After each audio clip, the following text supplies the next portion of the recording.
set up,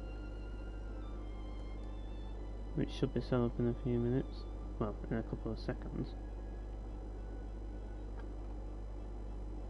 when it actually starts to show up. There we go.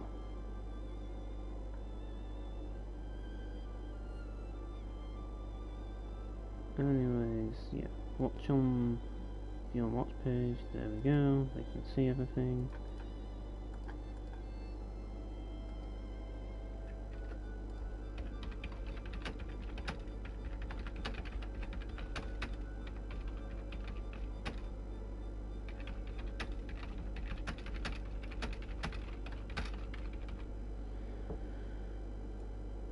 There we go, and I think that is sorted out.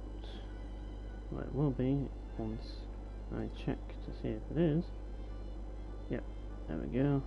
So I can get on with it. I'm gonna just put this up there so I can see exactly what's going on. And yeah, we're all set up. So yes, looks like I've got a lot of work to do on this game, because last time I played I got my ass kicked by, I think I've forgotten what they were called now, but the bad guys. I think, like, is it Eidolon, or there's another bad guy in this game. Yeah, I don't know if I should say it. Superior has its problems, huh? What's the matter? I'm sorry. It's just that you reminded me of my own mentor. He prioritized his research over me and went off somewhere. That must have been rough. I still miss him. So yeah, what I need to do is quest, but it's finding. Oh, I know where I need to go. I need to go to the carved footpath, and I have to go all the way to that guy, and I have to kill him. Because I remember when I first played this game, I had no idea where the hell I was supposed to go. But thankfully, I do now. So I think this is the mission that you have to do to unlock blacksmithing. So that's what we're going to do. And to get there, we have to go through the Brazilian plains. So. Hey, what do you most want in the world right now? I guess, land. What? Land? Are you serious? He told me if anyone ever asks what you want, Right, let's make sure. Yeah, I'm using Fidel because if I use Emerson, I'm just going to get destroyed. So I'm just going to use Fidel for now, because he's easy enough. He's simple, straightforward. And that's what I want for now. Something that's straightforward and simple. Because I kind of want to keep everybody out of the way.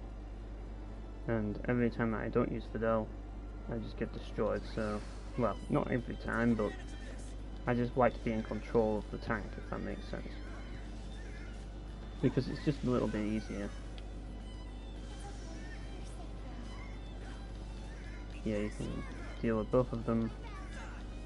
Doing that way you can hit both of them, that's always handy. But yeah, what I want to do is get there and get the quest done. Other than that, really what I've been doing for the most part is doing Painkiller. And I've nearly finished the recordings, I just have one level to do, and that level's going to be an absolute pain in the neck.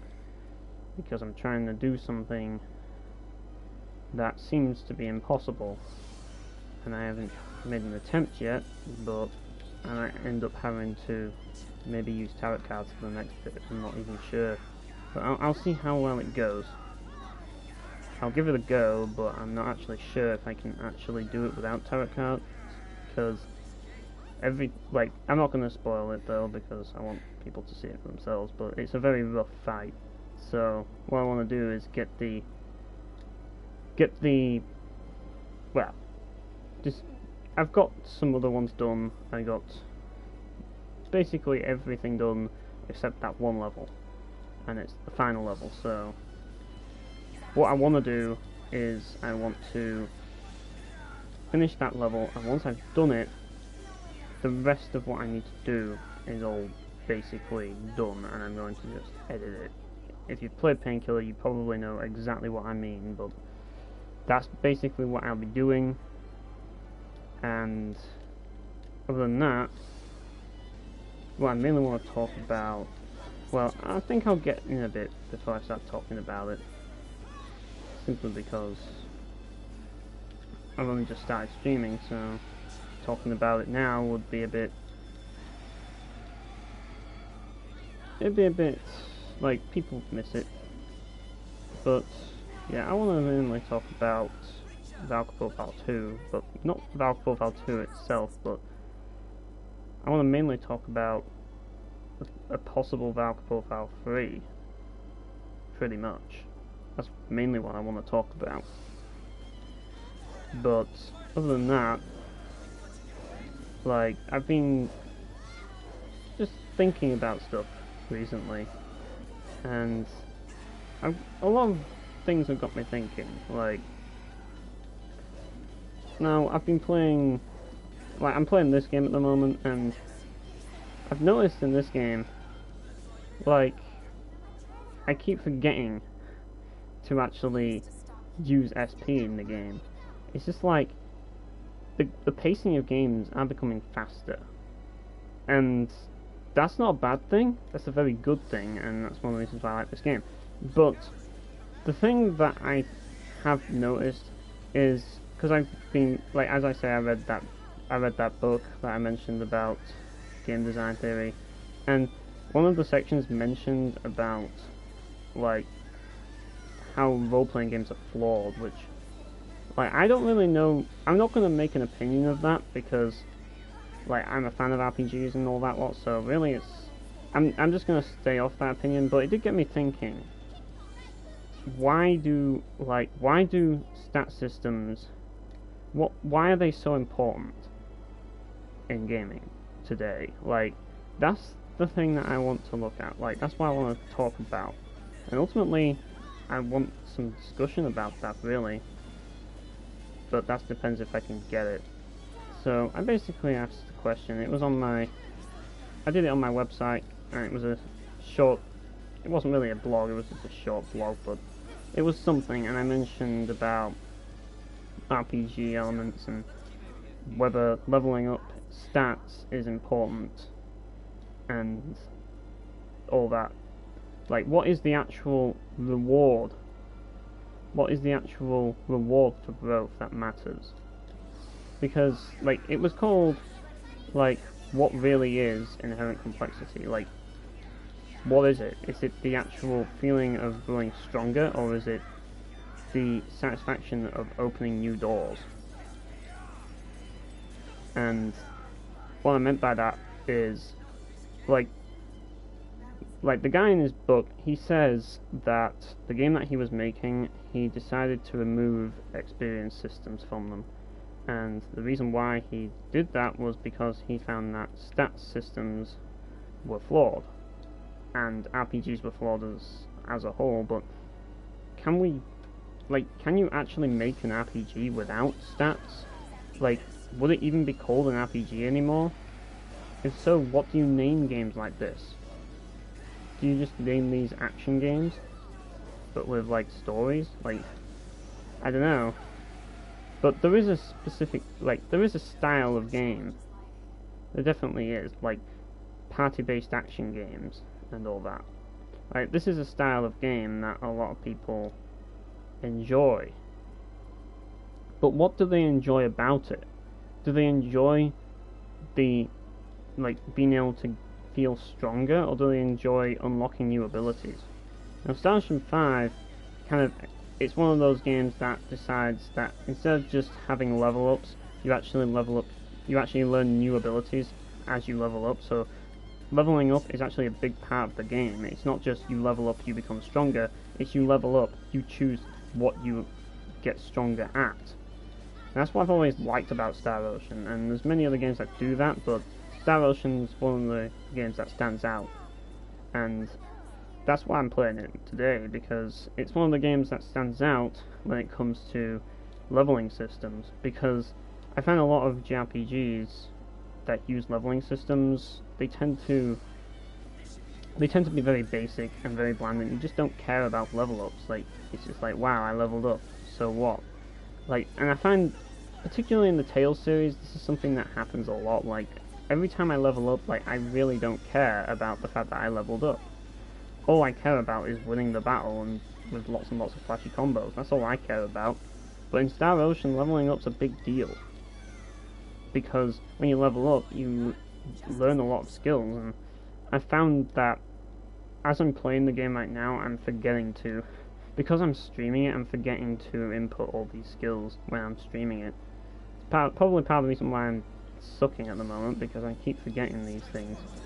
But it is pretty important to do, especially with roles. You really want to level them up, and you level up pretty quickly as well, so you're always managing the menu, but nobody really wants to watch that. As fun as it is to play, like, when you're playing the game to do that, like, nobody really wants to watch me mess around in menus. And that's what the game would be if I was playing it normally, without streaming it. But because I'm streaming it, I'm trying to actually avoid going in the menu all the time. But since I'm playing on Chaos, it's a bit difficult to do that. So I'm trying to, like, remember all the time to do it, and I'm doing it periodically, but it is a very important part of the game is leveling up in this game. Whereas in games like the Tales series, it's just like, well, you just kill every enemy and everything's fine. Like, as long as you kill every enemy, and that's kind of how I've always looked at it in RPGs. And the silly thing is, after playing Exist Archive, I've realized how stupid it really is, how I have to kill everything. And it's kind of like, it's probably why I like games like Painkiller so much, because of that need to kill everything. It's just kind of grown on me, because killing everything it kind of rewards you, and since I've played a lot of RPGs, I've grown used to having to kill everything for rewards, and I've gotten used to the urge of killing everything to get rewarded. But in most games, you don't get rewarded for killing everything anyways, and some games reward you for not killing everything. So, like, it's interesting, but I've always been brought up with the mentality of killing everything is the right way. And that's probably, as I say, why I don't care for games like survival horrors and all that lot. Well, there's more to it than that, but it's probably why I like games like Painkiller so much, because it's just any game that allows me to kill anything, I just kill everything, or forces me to kill everything, I just love it. But in Exist Archive, I realized that, like, I grew way too powerful because I kind of had that kill everything mentality, and I just grinded like hell to the point that I was just incredibly strong. And I kind of did the same in Valkyrie Profile 2 as well. Like, I just grinded so much and became so powerful, so, like, early in the game that I could just eradicate enemies. I mean, of course, there was finding the overpowered weapons as well. Yeah, I'm just saving here. But there was finding the overpowered weapons as well, which was another thing that really made me feel ridiculously strong. But, like, Valkyrie Profile 2 is one of those games that just makes you feel extremely powerful. Like, if you grind, then you're gonna just destroy everything, but you have to know how to grind. It's not just grinding levels, there's more to it than just that. Grinding levels in Valkyrie Profile 2 is mainly to unlock new abilities. That's what it is, like new moves, so that you can combo more. So, in a way, in Valkyrie Profile 2, it is basically that. Leveling is a gateway to learning new abilities, and that's kind of how I think a lot of RPGs need to focus leveling systems on, because I think learning new abilities is an important part of RPGs. I do think it is. And that's why games like Star Ocean and Valkyrie Profile, I enjoy them a lot. Oh, I think this is a quest, actually. Yeah, it is, because the boss theme's playing. But yeah, I think that's an important thing, and a lot more RPGs need to start doing it, because... Yeah, you interrupted him. I interrupted him, so I didn't get to block. But that's the thing that I find about a lot, like, games like Star Ocean. They actually do this, and it feels better that you are rewarded for leveling up. And I find that a lot of RPGs just don't reward you enough for leveling up these days, because the purpose of an RPG has become less of growing stronger. Like, it used to be, like, leveling systems used to exist for a reason. They existed because of D&D. Like, in D&D, levels are a big deal. Because, like, you want to grow stronger because you're kind of like, once your character dies, that's it. So, it makes you more invested in your character when you have them grow stronger. And it makes more sense that they grow stronger with each event. But D&D is a completely different game to the RPGs we know of today. So, when you get games like this, for example, like, characters just simply growing stronger just isn't enough. Like, games like... Whereas, this game, it doesn't focus on that. Yeah, I'm just going in here because as I say, I have a need to fight everything. But yeah, games like this, like... This game has the skill system, which allows you to learn new skills, like the SP system, where you can level up roles and learn new abilities and skills. And that's what keeps Star Ocean fresh from other games, like other RPGs to me, because it has those skill leveling systems. That, rather than just getting stronger, you're unlocking new abilities as you play the game, and the game's getting bigger and bigger and bigger and bigger. And that's how an RPG, that's how I enjoy my RPGs. It's like when you level up in Valkyrie Profile 2, you learn new attacks. That's the purpose of leveling up in Valkyrie Profile 2. Now, becoming stronger in Valkyrie Profile 2 requires you to get equipment. Now, I know a lot of people will disagree with me with this one, and yeah, all that, but that's how I see things. Now, I do find a lot of games, like, have some ridiculous, like, level, like, they're kind of ridiculous with, like, the levels of enemies. Like, an example of this would be Witcher 3. Like, Witcher 3 is a game that I don't like, from what I've played of it. I'm just pulling that out right now. And one of the main reasons why I don't like it is because the way the level system works. And ultimately, I just think that Witcher shouldn't have been an RPG. Just simply because, like, it decides, rather than rewarding you with experience points for killing enemies, which it does, but it doesn't reward you with much, it rewards you with experience points for completing quests, which is completely pointless. Like, if that's the... like, it's just an excuse to add a cheap reward to the player that ultimately means nothing. So, basically, with Witcher 3, like, leveling up is kind of meaningless, and you don't... Yes, you will have skill points. I guess that there is skill points and you do unlock things. But the thing that annoys me in Witcher is the way that you level up. And it really just goes to show how annoying it can be when certain games decide that they want to be RPGs, even though it just doesn't fit them. And really, the combat system of Witcher 3, it's like, it doesn't feel like something that really works with an RPG. Like, well, it kind of does work with it in a way, but it's one of those, it just feels that,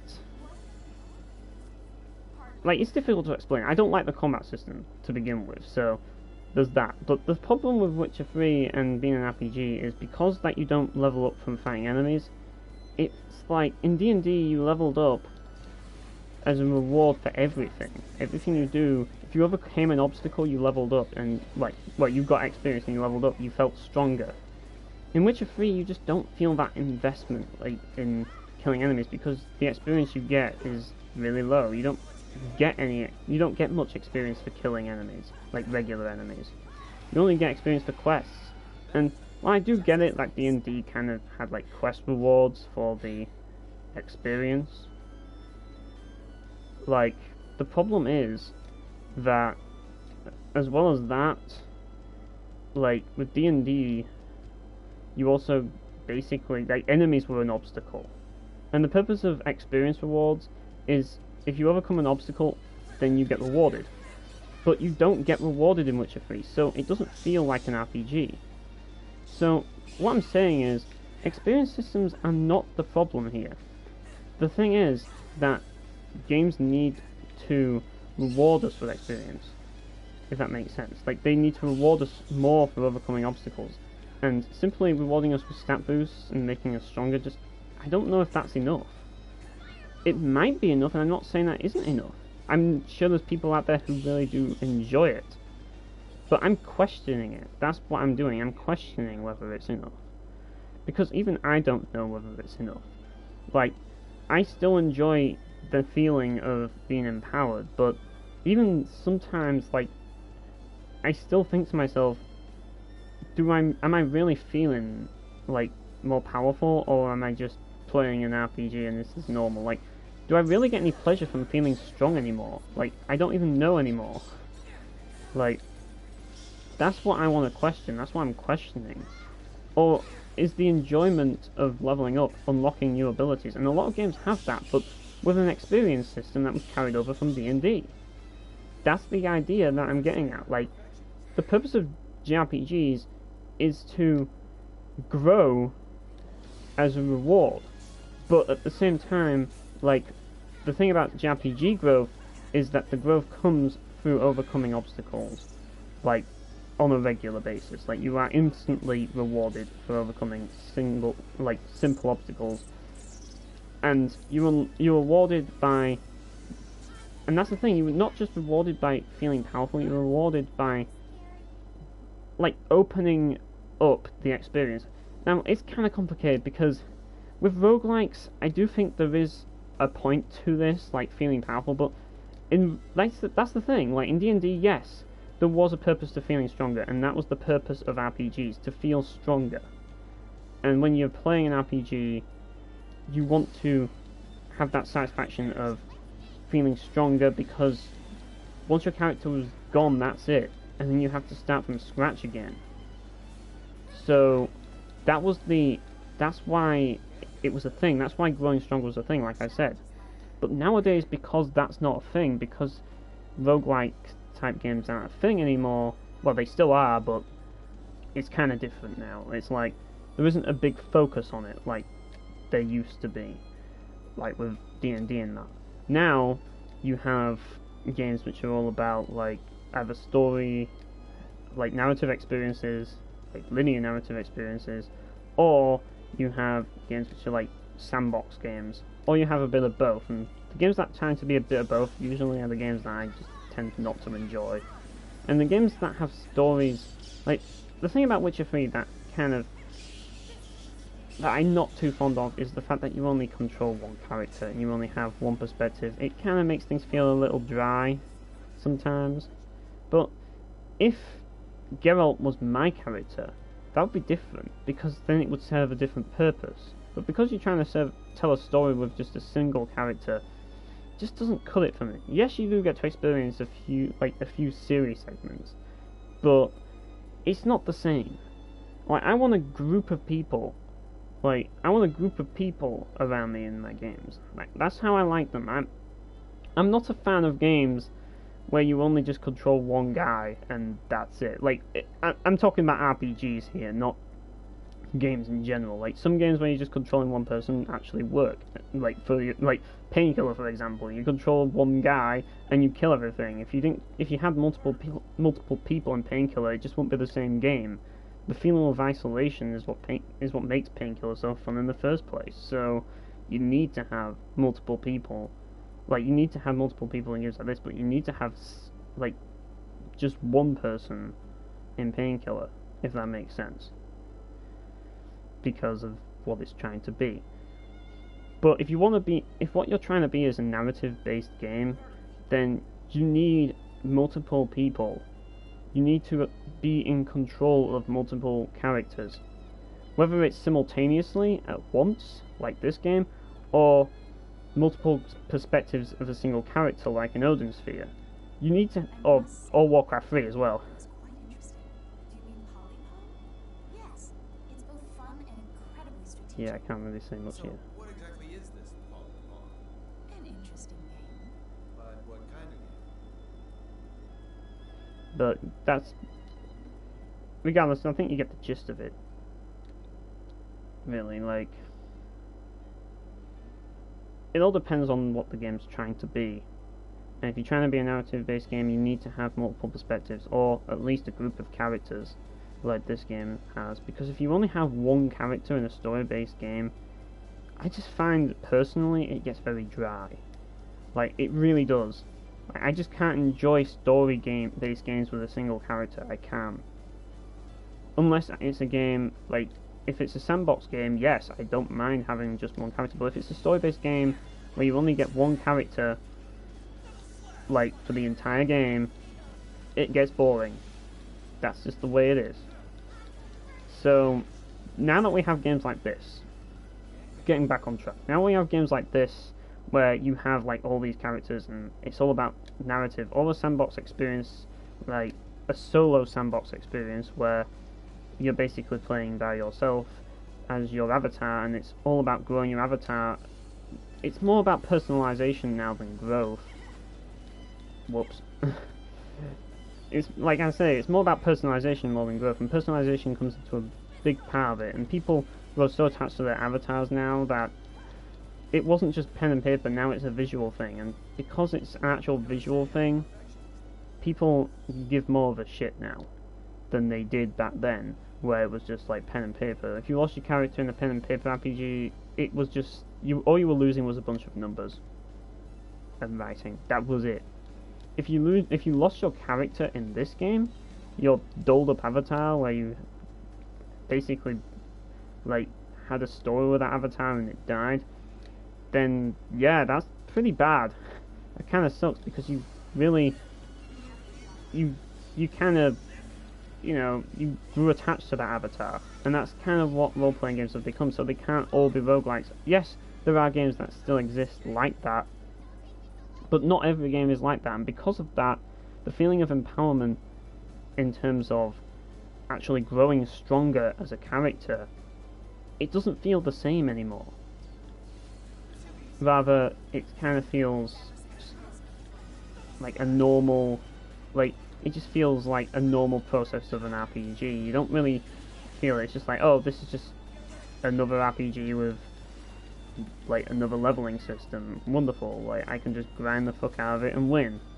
So basically, with that definition, RPGs are just games where you can adjust the difficulty based on how much time you invest in it, rather than earn your reward based on how much time it's invested in it. It's the difficulty adjustment. Like, the game becomes easier the more you play it, which is that really a rewarding experience by having the game become easier, or is it a reward? And this is why they added level scaling to games, which I also think is a bad idea, because it's just like, I just don't think that it just feels wrong. It just does. But at the same time, with games like that just have levels that are just like completely out of your reach, like when you have like enemies that are just higher level than you in Witcher 3 and can just one-shot you, like it's kind of and like you can't do anything. And this is one thing that has bothered me with certain games. Like, one game in particular that kind of bothered me and I mentioned this to the developer himself, was Neon XSZ. And I said, like, I can't kill these guys. They're like way higher level than me, and no matter how good I am at this game, no matter how good I am at the like 6 direction of flying shooting, I still can't win because that enemy's a higher level than me. That enemy has more shields than me, and that enemy can regenerate his shields every second that I'm hitting it. So basically I can do nothing against it because of its shield regen. Its shield regen is higher than my DPS, so basically it's immortal. And really, that was a problem that I discovered, and that's kind of why I'm saying this right now. Really, like I say, it doesn't bother me, the fact that you feel stronger. In some ways I kind of like the ability to feel stronger and become overpowered. It is kind of fun to just one-shot everything, but like once you've done it before, like countless times, it does get a bit old sometimes, where you one-shot everything in the game. But I'm not going to deny it is still satisfying, and it's not something that isn't like inherently a bad thing. In a way, it can be a good thing.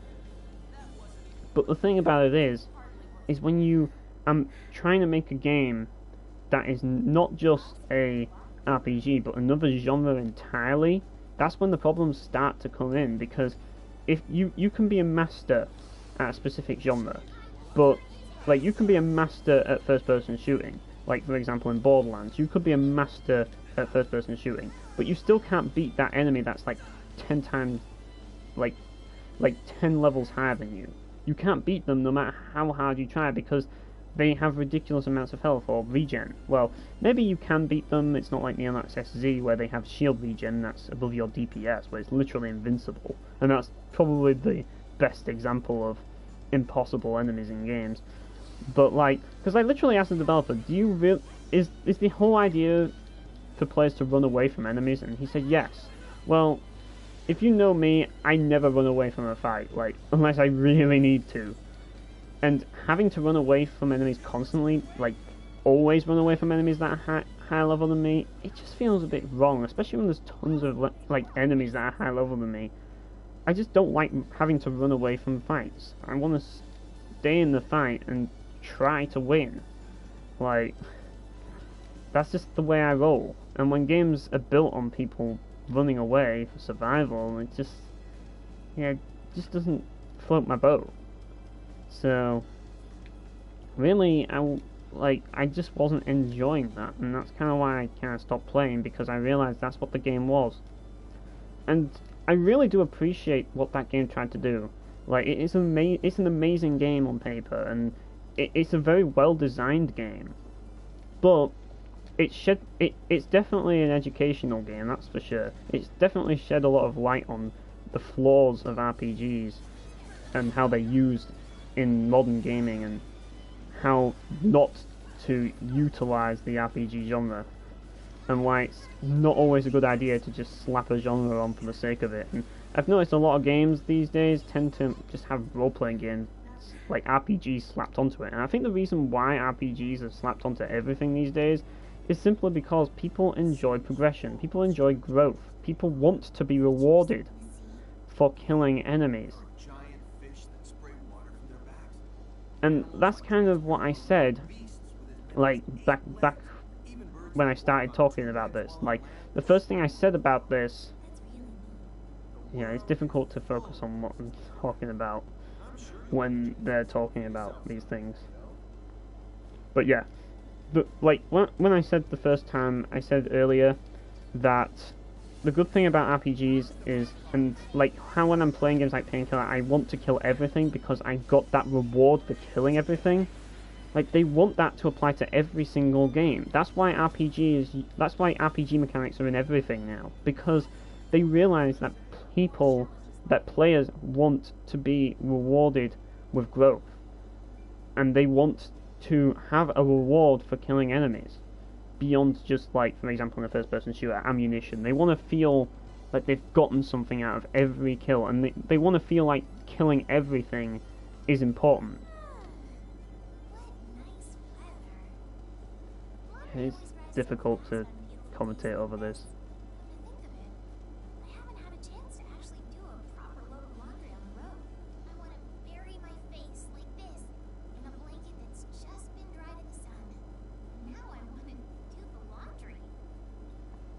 Right. So, yeah, it's all about rewarding people for every kill to keep them wanting to kill. And it's kind of made me kind of like it's kind of made me into a freaking psychopath type of gamer. It's like, it's kind of made me into a genocidal sort of gamer, and I kind of am a genocidal gamer in most games. Like, I just don't really care. Like, it's a video game, so just kill everyone. They're just virtual characters. They hold no meaning to me. Like, I'm not like one of those people who's like, no, you can't kill him. Unless, well, sometimes I am, but like, sometimes I can be sentimental, but not often. For the most part, I couldn't care less whether a character, like, whether I kill a character or not. I'm just gonna kill them because fuck it. Like, just fuck everything. It's probably why, like, I can't, like, with a lot of the stuff that was going on. Oh, hang on a minute, I'm maxed out on SP. Like, all the stuff that was going on in, oh, maybe not, but yeah, still, this is important. So it's probably why when I'm playing Nier Automata, like, I don't care about the story as much as other people do. I don't mind it's not that I hate the story. Don't get me wrong. I don't hate the story of the game. I actually kind of like the story. I think it's nice and quirky. But what I mean to say is, I'm not as invested in the story as other people. I don't take it as seriously as other people do with the whole like ending and that lot.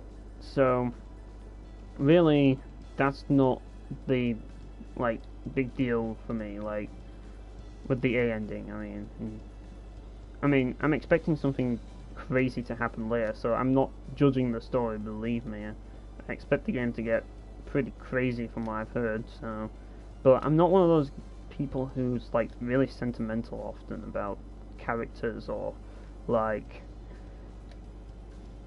specific things that happen in the game. Like that, I'm just not. So, but when I get a choice to kill someone or not, I'm usually gonna pick kill. And it's funny how I didn't kill the robots, but the only reason why I didn't kill the robots in like it's kind of a spoiler, but you know what I mean. Like if you played it, like spoiler alert, but I'm talking about the robots in Nier Automata. The reason why I didn't kill the robots in Nier Automata is simply because I thought that they were amusing. Like, otherwise I would have just killed them. And some of them I did kill, because I just didn't like them. They got on my nerves. But some of them I did, because, fuck it. They're there, let me kill them. Pretty much. So that's just the way I am. I do like the ability to pick and choose my kill, but I'm definitely a very genocidal player for the most part. Like, sometimes I do pick and choose, sometimes I don't kill because I feel like merciful today, so I'm going to let you live. Like for example, like Mountain Blade, where you can let people go or take them prisoner. Like sometimes I'll take them prisoner because I feel merciful. Other times I'll just sometimes I'll set them free because I feel merciful. Other times I'll just take them prisoner for the money, or because I just don't like them, or because I just feel like it. If that makes sense. So, yeah, that's basically the gist of it. That's why, as I say, I'm doing things like that. That's why I'm genocidal. Because I just don't get sentimental. So, really, in games like this... Well, I think I might have gotten too much off track with this, but yeah, I think you get the gist. Like, growth isn't a big deal to like... growth is important, but like, or if you want to call it the name that I like to call it the most, which is like invested empowerment. Like invested empowerment to me is like the thrill of invested empowerment is like unlocking new forms of gameplay, like unlocking the game and getting more out of your game as a reward for playing the game a lot, for investing time into the game. If that makes sense. That's what I'm getting at. That's not always how I feel. Sometimes I do like to feel stronger, and that's why I'm kind of conflicted. But based on what Keith Bergen is saying, I think that it might be a good thing for games to look at it from that perspective, and eventually maybe we'll end up finding a way that can please everyone, whilst at the same time completely removing the need to have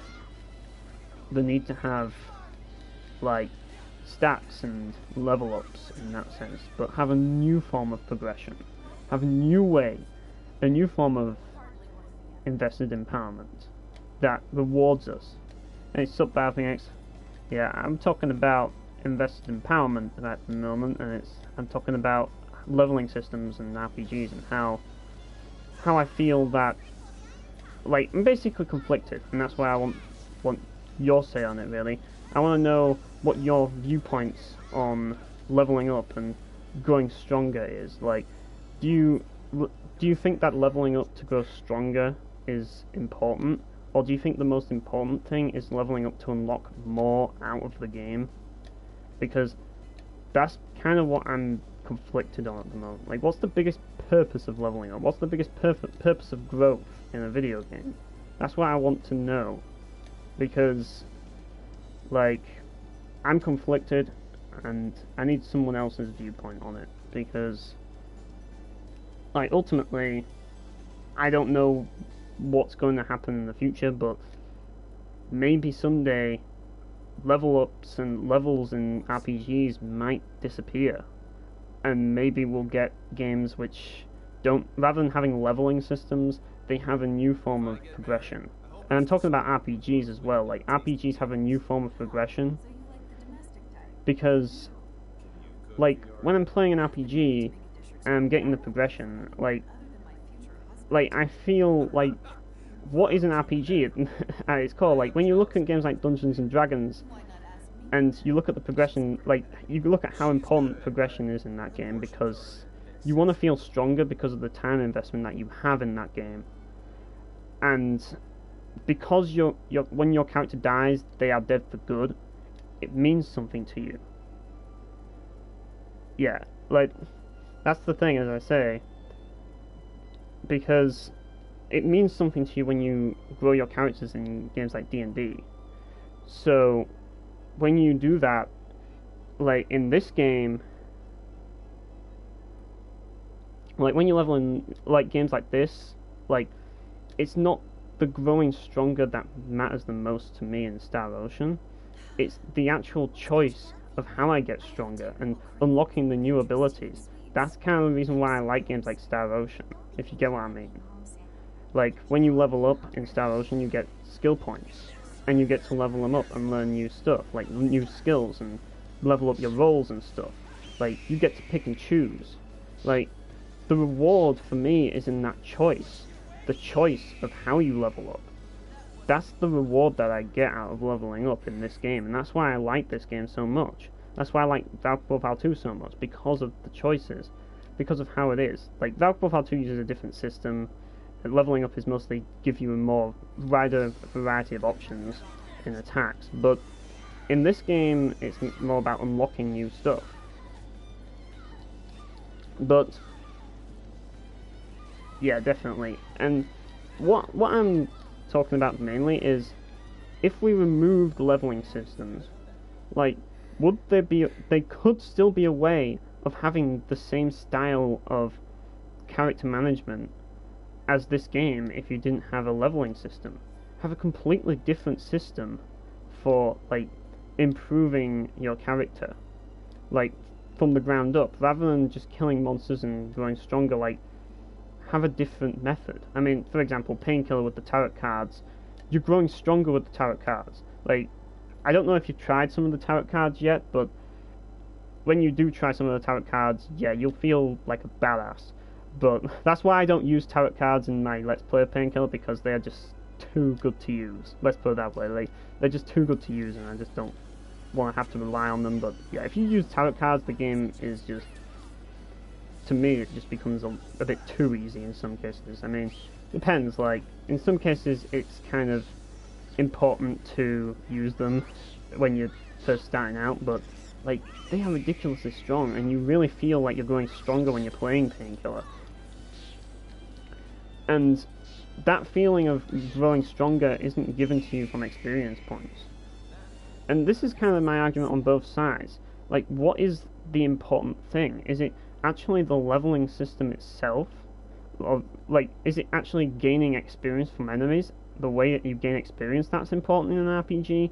Or is it the reward for gaining experience? Which is what really defines an RPG? Because what really defines an RPG between those two is probably the way that RPGs need to move forward. Yeah. Like, I haven't been using any of them. I might do a bonus video after I've finished the Let's Play about showing them all off, because they're ridiculous. They're just ridiculous. Like, they basically make you feel like a god. That's basically what they make you feel like.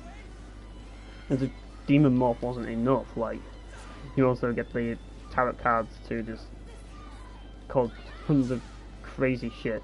It's like, that's why I like Painkiller so much, because I like RPGs. And it feels like an RPG because you're constantly getting stronger. But rather than making you stronger, like, it kind of makes you stronger with every kill because you get the souls, but it's a temporary thing. Like, being stronger from every kill is a temporary strength improvement, but you do get the demon morph as well, which is another way that you can improve your strength. So that's kind of the way that regular fights work.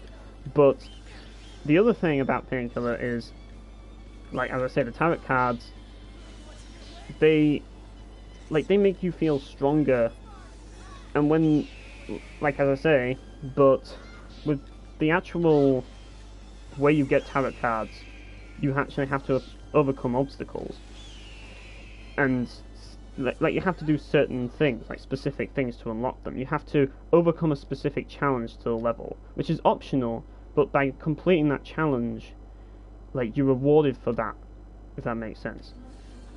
And maybe that's how RPGs need to go. Reward people for... Oops, I need to actually heal his paralysis. But I need some sage for that. Oh no, I use Basil, don't I? Yeah, I can just use Basil to heal his paralysis. Oh no, I used the wrong... Oh no, he's back. Yeah, that's how I do it. Yeah, that's how I see it. Like, you get rewarded for doing certain events. But Painkiller isn't an RPG, so... Like, really, even though it gives me that same feel of empowerment, because it gives you new abilities to use, rather than just, like, stats, I still get the same feeling that I would in an RPG, and that's why I question the importance of stat points. Do we really need stat points in an RPG to grow stronger, or do we just need new abilities?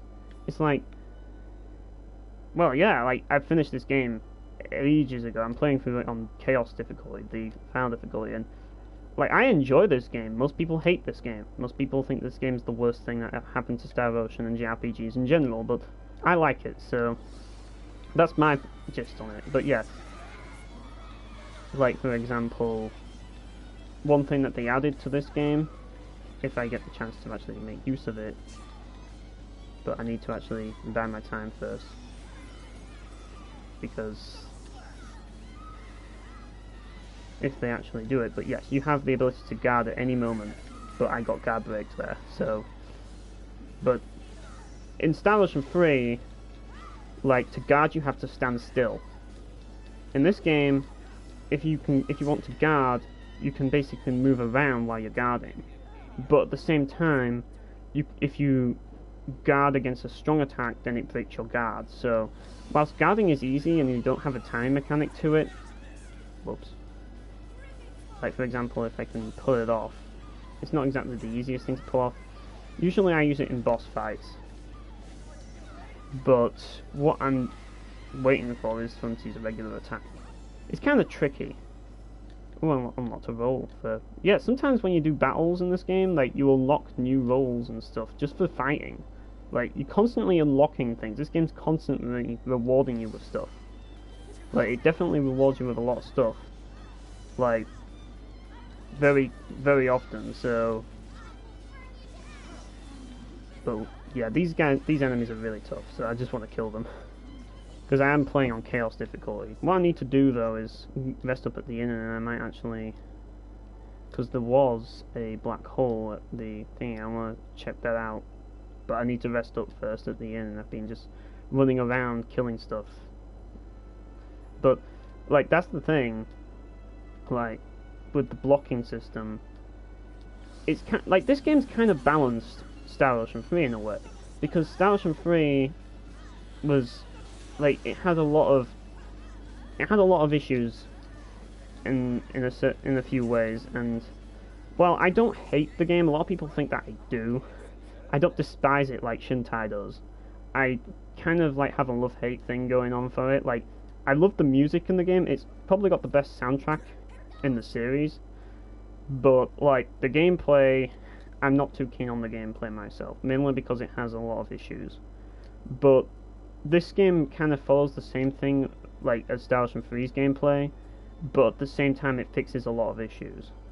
Like, for example, if you run up to an enemy in Star Ocean 3, there's no way to cancel that. Like, if you change characters in Star Ocean 3 and they are in the middle of running up to an enemy, and that enemy's about to use a move that's going to kill them at close range, you're basically dead. In this game, if you switch characters and they're moving towards like the enemy that's about to use the kill move, you can press the guard button and it cancels out the run-up. So you actually can survive by switching up characters, and it's kind of important to do that in a lot of battles. And in Star Ocean 3 it kind of relies on that mechanic, but because the AI constantly likes to run into the enemy and attack it, like, it's usually better to just manually control everyone, which requires a lot of micromanagement, and I'm not too big of a fan of that.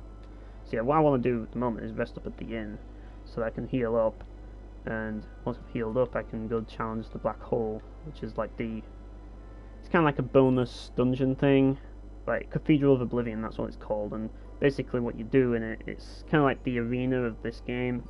Rather than having like the arena tournaments of old Star Oceans, you have like the Cathedral of Oblivion, which it's the same sort of thing. You fight a barrage of enemies, and then you fight a boss at the end, and you get a reward for doing it.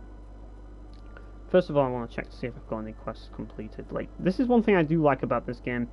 The quest system is all in one area. You don't have to talk to every single NPC. You just go to the like notice board and you select a quest, and you just do the quest. There's no like, this game has the player's time in mind. Let's put it that way. It's one of those games that like puts the player's time first before anything. It respects the player's time rather than having them run around doing stuff, and that's kind of why I like it as well. But ultimately, I just want to show off the blocking system, if I can get an enemy to use a move. Because I really do like the guard system in this game, like, it's really awesome. But I don't want to screw up too much, because this is on Chaos difficulty and I can get destroyed if I screw up too much. But yeah, I really like the visuals as well. The visuals are amazing. But, like, as well as that, the other things that I like about it are, yeah, those enemies are tough. I'm not really sure I want to fight those enemies for it, because they will probably kill me if I try something like that on them. So, but, like, you'll see in a minute, it's basically trying to get to the enemies that I want to get to. So I'm going to try and avoid some enemies for this one, while I try to find the right enemies that will work for it. But that depends if I can avoid these enemies, because yeah, I'm going to fight these enemies because these enemies are probably better to do it on. Yeah, as you can see there, I guarded, but I didn't do what I wanted to do. So yeah, that's how you can guard Substrider. Yeah, I'm playing some Star Ocean 5 at the moment, and I'm trying to show off the guarding, but failing. Trying to find an enemy that's easy to guard with, because it's all about learning what the enemies do and knowing when they're going to do it. It's just like, for example, like that guy's going to do a strong attack, so I want to keep out of the way. But like, you can move when you're guarding, which is a good thing. And that's another thing that I really like about it. Just trying to kill these guys off first so that I can, but just gonna wait for it, because these guys are really easy to use. Yep, there we go. And I just completely missed it. Like, they use that attack and it's so easy to dodge, and I keep screwing it up. Yeah, Star Ocean 2, this game kind of harkens back to that in some ways, because it kind of brings back the item creation system from Star Ocean 2. I haven't unlocked it yet, but yeah, these enemies are pretty tough, yeah, because they usually have guard break moves, which are not nice. Like, it's all about knowing what moves do what, and what you can guard. Let's see if this guy's actually going to do it now. He's not going to. So I can just kill him, and then I'll be able to deal with... Yeah, that went well. Yeah, they use a lot of strong attacks to these, so it's difficult to do that. The best Star Ocean game to start with, it really depends. Like, it depends on what you value more in an RPG. Like, you want to start... Do you want to start with the worst? Like, the last game that you should play is Star Ocean Until the End of Time, and for good reason. But the first game, it's between either Star Ocean 1 or Star Ocean 4. Like, Star Ocean 4 is a good place to start because it's a prequel to Star Ocean 1. But in terms of gameplay, Star Ocean 1's like it's kind of archaic at this point because it's kind of old school. Then again, it depends on which version you want to play. Like Star Ocean 1 first, like Star Ocean First Departure, which is the one that was localized. That game has the same combat system as Star Ocean 2. They brought the combat system from Star Ocean 2 in it, so it's a lot different from the original Super Famicom version. But if you're playing the original Super Famicom version on emulator, then it's a bit different than Star Ocean 2 in the sense that to move you had to like press a different button just to enable movement.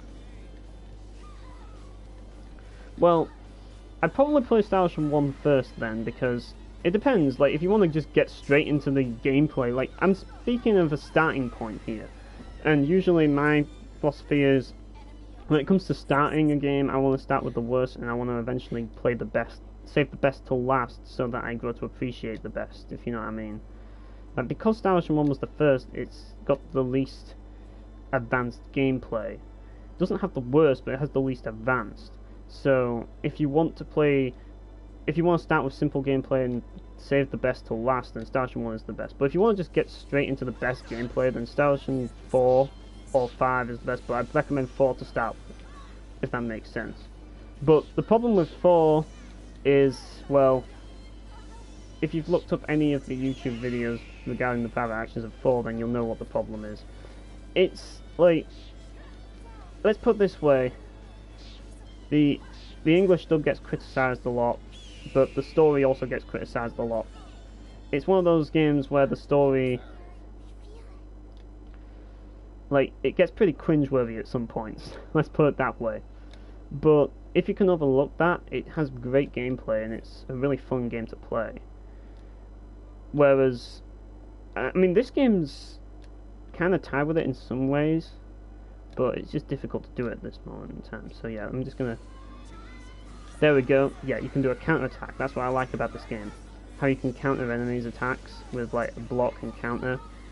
I do like that idea. Like, Star Ocean 3 kind of has, like, a counter ability, but it's automated.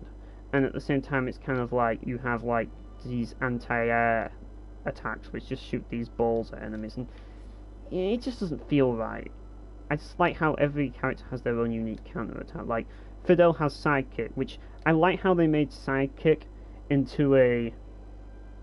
I like how they made Sidekick into a counter attack, which makes more sense than just having it as a spammable regular attack. That's what I mean by kind of balance things. Because in Star Ocean until the end of time, you can just spam Sidekick, and you can dodge most of the enemy's attacks by just spamming it. So, like, it's not the most balanced game out there in Star Ocean 3. And the combat has its annoyances as well, because... And I'm going to forewarn you of this, because if you are going to play Star Ocean till the end of time first, then it's important that you know something. There are enemies in Star Ocean till the end of time, and this happens...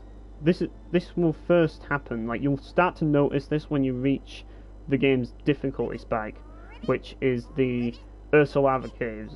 I'm just going to tell you this so that you know the place. But when you get there, enemies will start dealing MP damage. Now, if you run out of MP in Star Ocean till the end of time, you die. So, basically, you have to manage hit points and magic points. Now, using special attacks in this game, Star Ocean 5, it costs MP, which is magic points. But using special attacks in Star Ocean 3 costs health. So every time you use a special attack in Star Ocean until the end of time, you're actually stabbing yourself. Every single time you're using a special, you're actually killing yourself in the process. So, but at the same time, if you use magic, you use magic points. But if you run out of both of them, both of them can kill you. So, really, yeah, I need to get another key. I've forgotten where that one is though. But yeah, that's just something to bear in mind. I don't even own the PS1 version of Star Ocean 2, I have the PSP remake, because the PS1 version is expensive. But the PSP remake adds some more private actions and stuff, so it's pretty cool, but voice acting of the original was, I kind of I've heard it and I just really like it better. But the remake isn't bad. It's not bad. So I'm gonna see if I can try and do the like fighting Vesulia. I don't know if I'm high enough level, so I'm trying to see if I can continue with the story at the moment, but yeah, the best PAs, in case you're wondering, the best PAs in my opinion are the first game. Like, First Departure's private actions are by far the best. Like, that game has the best private actions in the entire series.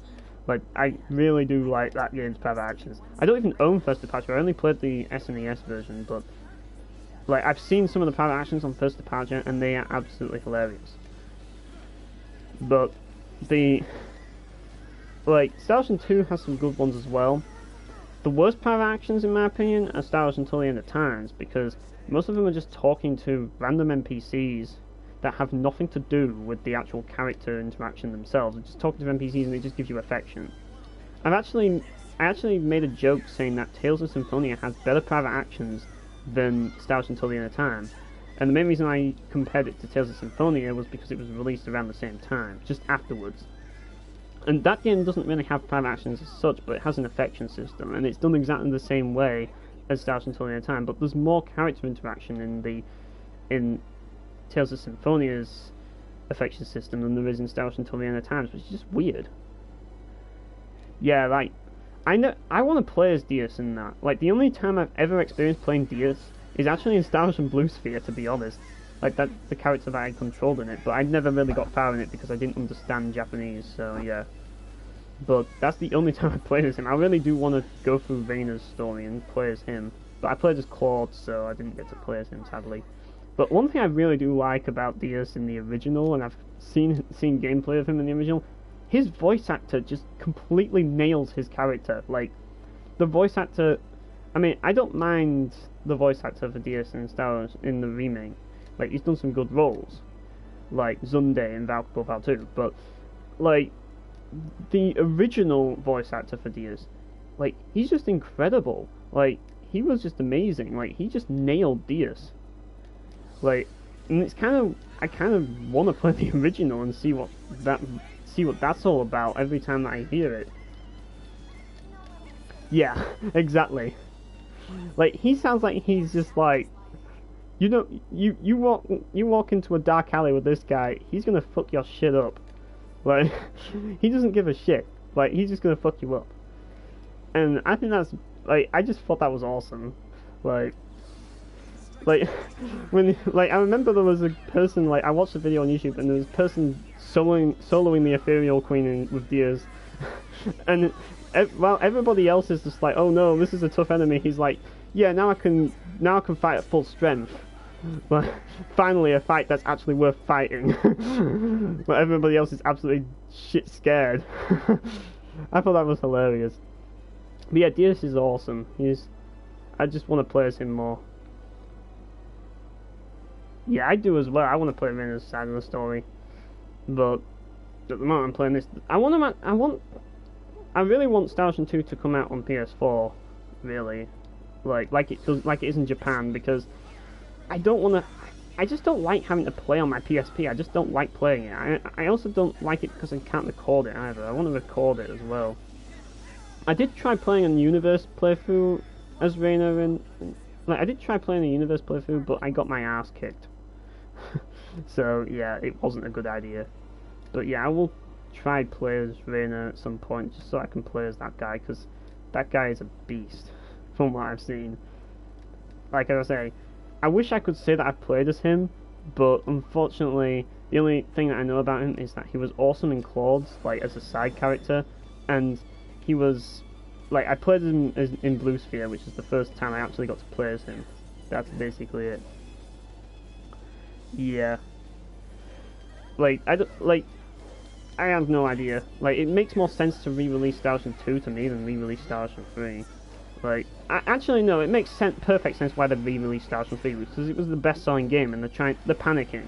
They want to get the audience back from Star Ocean 3, because they know that people will buy that game, because they know that people really like Star Ocean 3, and it was the Star Ocean 3 fans that, for the most part, that really that got outraged by Star Ocean 5 because it wasn't as good as Star Ocean 3, and because it was the best-selling game in the series, that's kind of expected because it attracted the most attention. So those people have a lot of nostalgia for 3 because it was the first one they played for the most part, considering the sales. So when they see another game that's kind of trying to be more like the original 2 Star Ocean games, like this game is, they kind of call betrayal on it because it's not like their beloved 3, if that makes sense.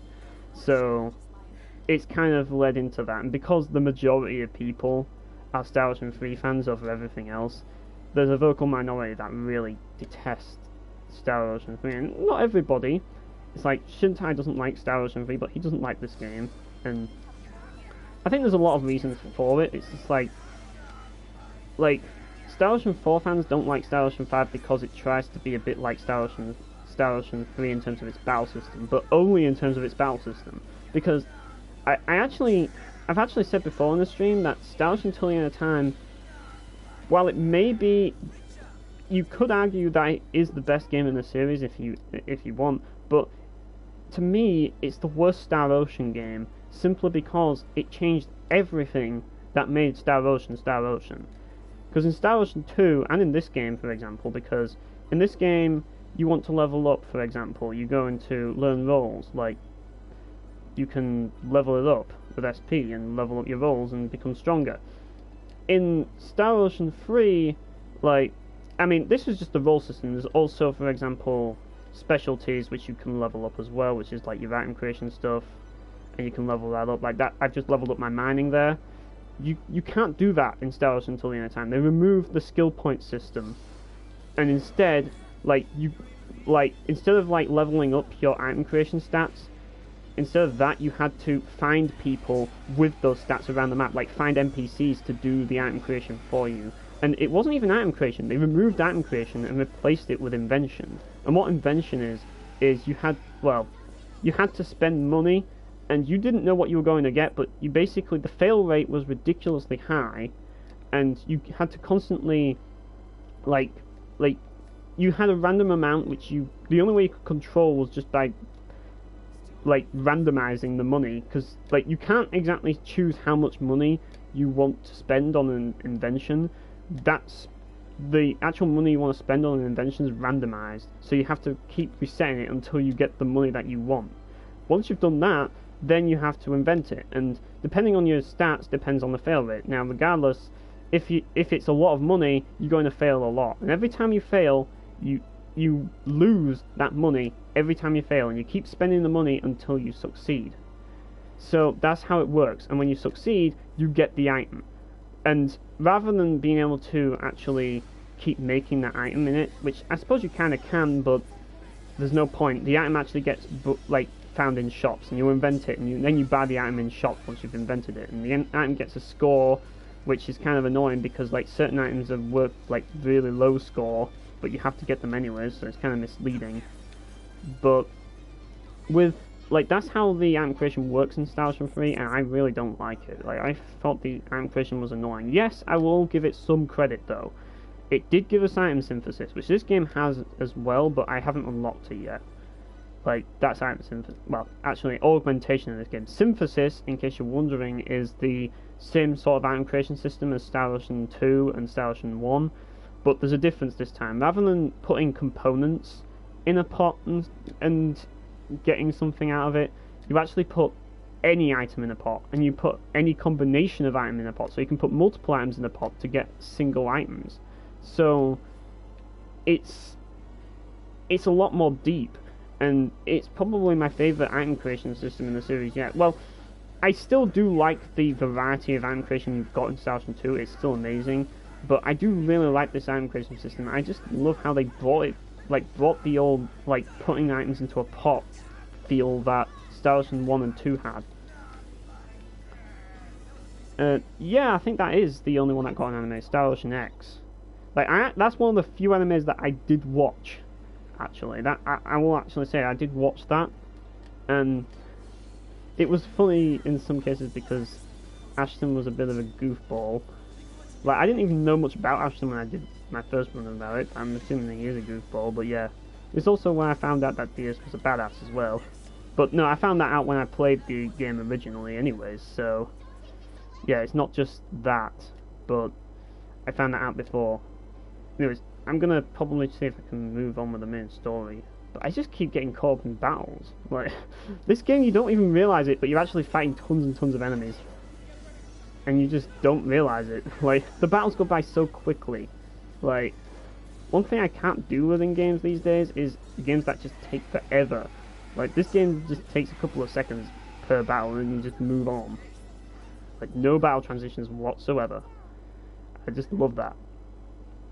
But yeah, Star Ocean 2 did get the anime, and like, I don't know how to rate anime because I don't really watch it much, but when what I watched of that, like, it seemed okay. Like, I didn't really have much of an issue with it.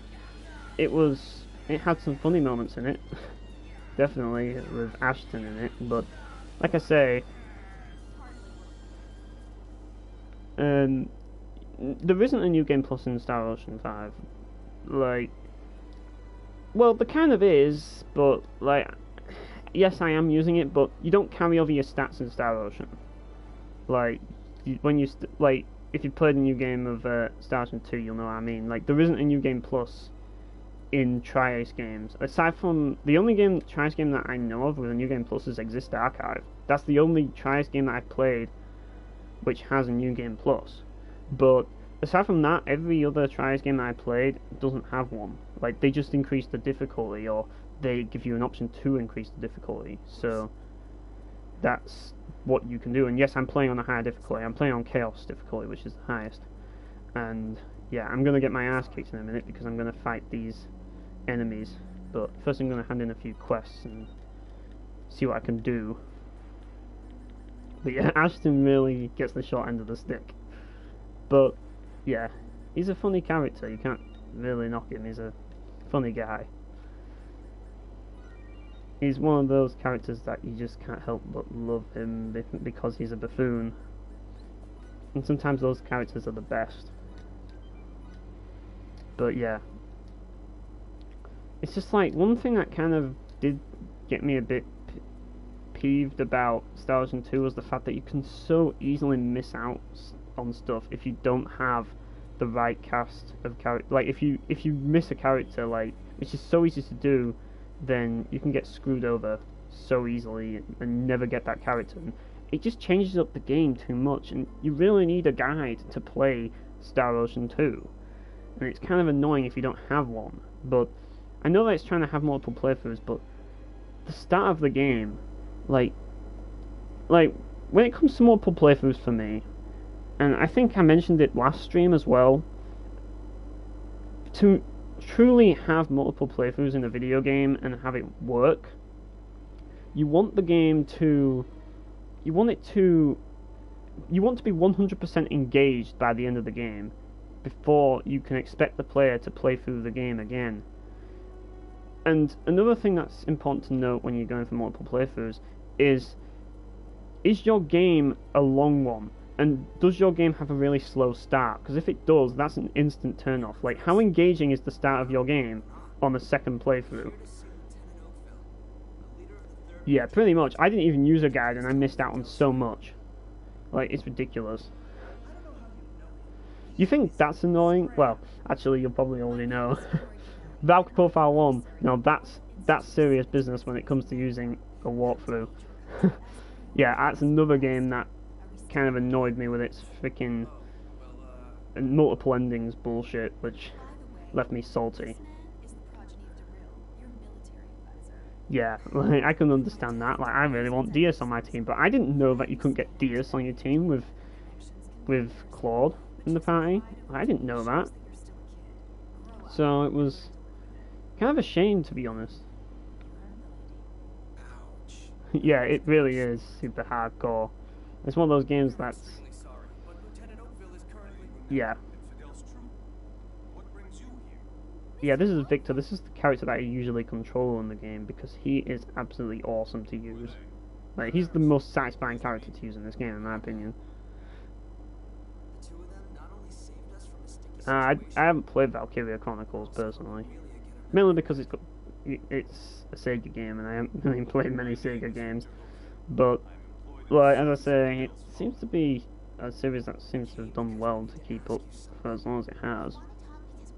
Like, it seems to have tried something completely different, and I kind of respect it for doing that. Like, it's decided to go with a kind of new turn on the strategy genre, which is kind of interesting. But it's not enough for me to want to play it, though, personally. Yeah, pretty much I am a Sega hater.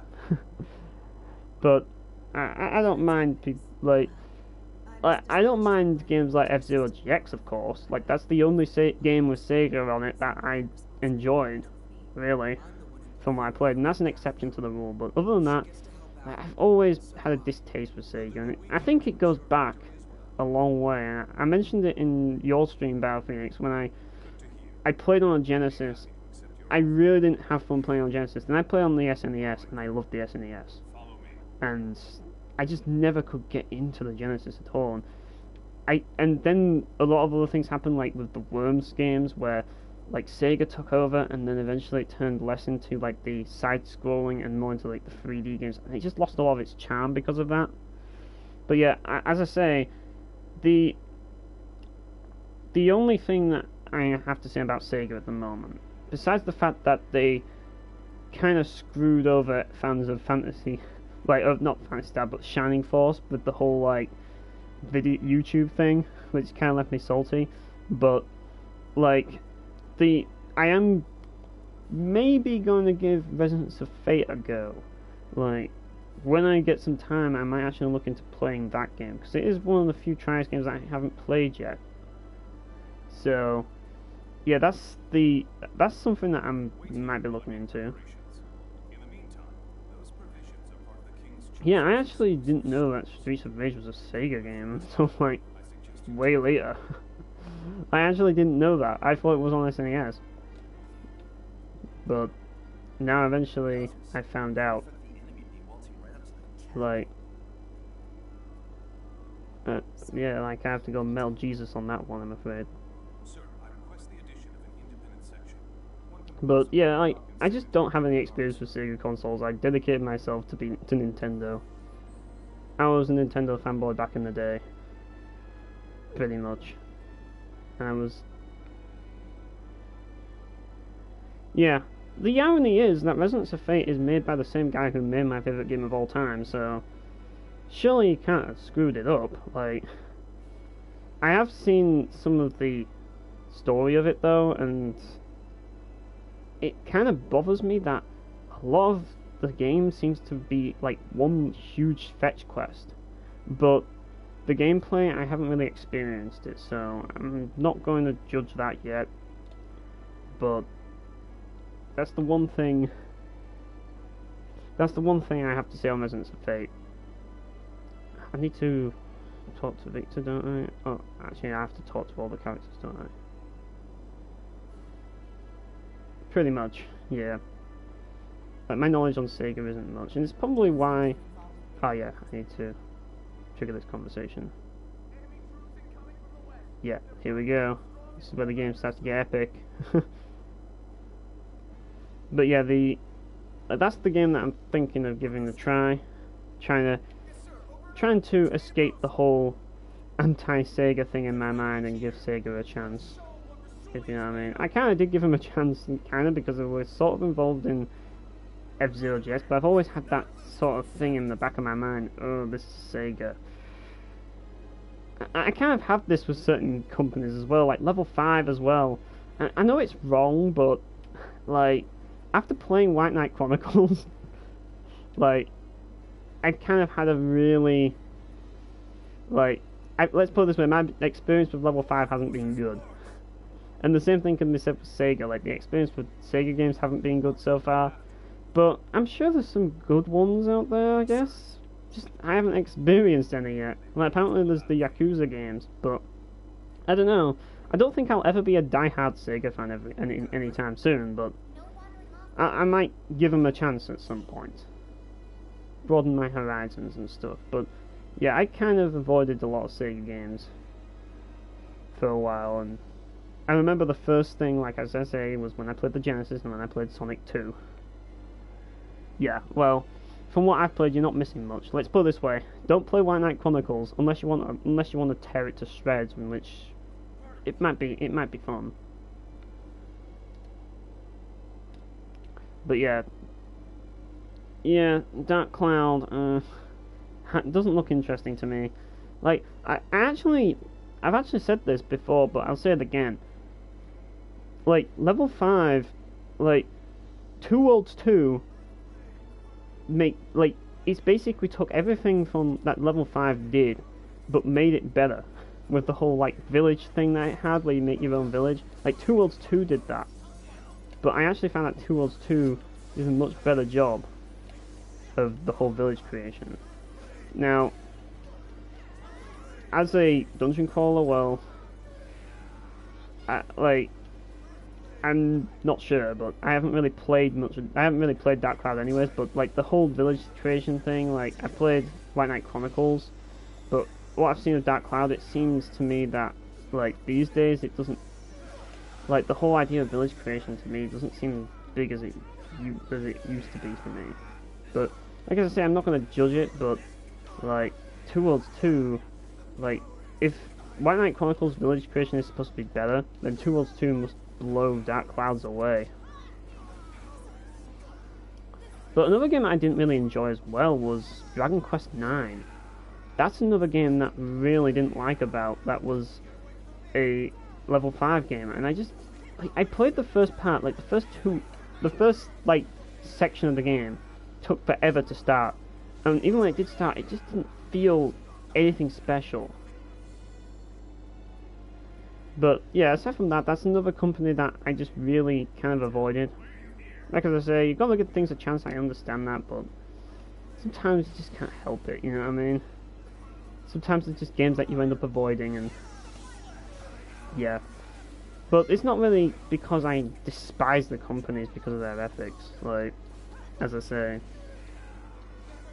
It's just the way I am, I suppose. I'm just a bit fickle sometimes, like first impressions make a big difference, you know what I mean? I haven't played, to be honest, Dragon Quest IX was the first Dragon Quest I played, and since then I haven't played another Dragon Quest game. Like, it was actually the game that I played because I was like, I want to get into the series, so I'll play Dragon Quest IX, and it wasn't really it wasn't really a good introduction to the Dragon Quest series, to me at least. But, oh, here comes the tough bit. I hope that I'm prepared for the next bit. I want to actually, I have Chevalier. I want to level that up more because Royal Guard. Showing me, screw it. I don't have Royal Guard as well for this, just simply so I can set it. This next bit is a pain in the neck. But yeah, that's just my experience with it.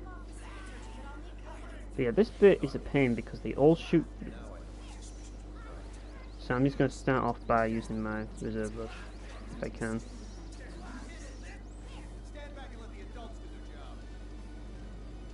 Yeah, this was also the first game to add, like, special attacks in the series as well, which is pretty awesome, because I can't get enough of special attacks in Valkyrie Profile 2, so it's even better in this. Yeah, got that stun going for him. Might actually be able to do this time. Yeah, it's just a lot easier when I'm controlling Fidel than controlling Emerson. Oh shit, they're going after Miki. Better heal.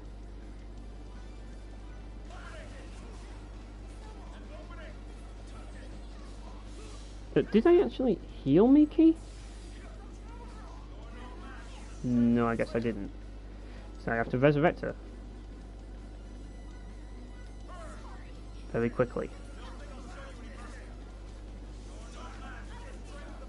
Yeah. Pretty much. Like, this section is pretty chaotic, but unlike Final Fantasy IX, this game actually has, like, more people involved. It's not just you, it's an actual war. You're not just in a turn-based fight, this is, everyone's here. Heck, even Victor's in now. finally get to actually play as my favourite character in the game. Well, actually, my favourite character story-wise is Emerson, but why am I not healing? I don't know why. But yeah, my favourite character to control is Victor, definitely. He's awesome. Yeah, he's basically a combination between Albel, Nell, and Aromat. That's basically what he is. So, that to me is awesome, because, yeah, he's kind of got the main set of moves that Albel has, but he's got some special attacks that Nell has. But yeah, it's a bit like that section, like the nighttime, but a bit more chaotic because the enemies have guns. Actually, it's funny because Final Fantasy IX kind of like took the whole like elements like of like the other world from Star Ocean, and what I mean by the other world is like the other race, like the genomes. Like the genomes are basically the Felpool from Star Ocean 1. Let's be honest. They are the Felpool from Star Ocean 1. The only difference is that they're like created rather than an actual race. They were just like created. But come on, don't try and tell me that genomes weren't inspired from Felpool, because to me they must have been inspired by Felpool to me, because there's just too many similarities. Whoa now. Don't point those boomsticks around willy-nilly. Yeah, this is where you're going to find something out. What? Did they bitch our guns? No, sir. That's against The villains in this laws. game are hilarious because they're a You're bit such a downer. stupid. Besides, they broke the treaty first, you know. Yeah. Watch out! Basically, Emerson is from the... He's Guys, split up! We're too close! basically from a... He's from an advanced civilization, and he's come to this planet to deal with these guys. But he hasn't revealed who he is until now. The UP3, am I right? Why are there stakes from the Federation here? That's illegal! Legendary voice acting right there. Illegal. You're surely one to talk. Who's joined a war in a distant star system? I believe that's Kronos. Shut the hell up, you huge idiot! We don't care a lick about this one. Yeah, this guy's a bit of a dork. Why do you want this girl so But to be much? honest, I actually kind of like that. We're not pulling any punches if the Federation's involved. He's like that sort of person This that... is your last warning, monkeys. He's like that sort of person who stole kids' money at high school. That's what this guy is. What's a thing like that doing in this sector? Gonna break other mandates now? CFNZ statutes too? I don't want to say this again, maggots. Surrender really and now! Yeah, this guy is hilarious. You can take her. In return, get out of here. But yeah, Emerson is the best Let character this in war terms run of its story. course. What? Took you quite a while to come around, you But I'm not baboons. really good with him. I do control him Really sometimes, stays. but I'm just not good with him. I like to control It's Victor. hanging in the sky. I know you know. Obviously, there's no way we can beat that thing. Complying's our only choice now. We'll counterattack these jerks in due time. Uh-oh, that looks pretty bad.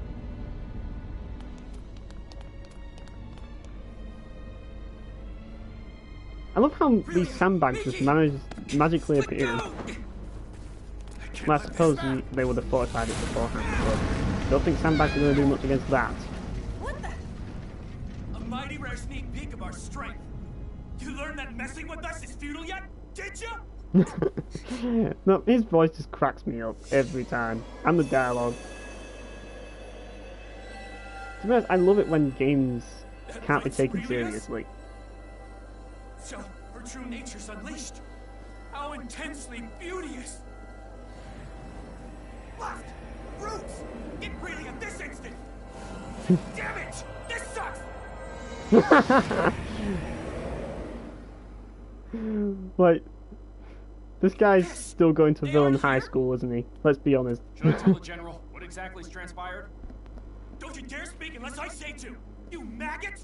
I assume she's somewhere close! I want her here now! This guy needs to spend a few... Like, this guy needs to take a freaking semester at villain college. Because he's still he must have dropped out of villain college because, well, I actually like things like that. I like villains that are just so stupid that they're funny. Like, you think this is bad, Strider? You think this is bad? Wait till you play Star Ocean 4 if you haven't already played it. Now that game, oh hell no, not that game. Yeah, that game is just ridiculous. I love campy villains. They're the best villains. Villains that are just over the top and just don't give a fuck. If this really is Soma, then Rasulia should be directly to the south. Let's start making our way south. I'll lead the way. More games need to be campy, that's what I say. We need more camp in our video games.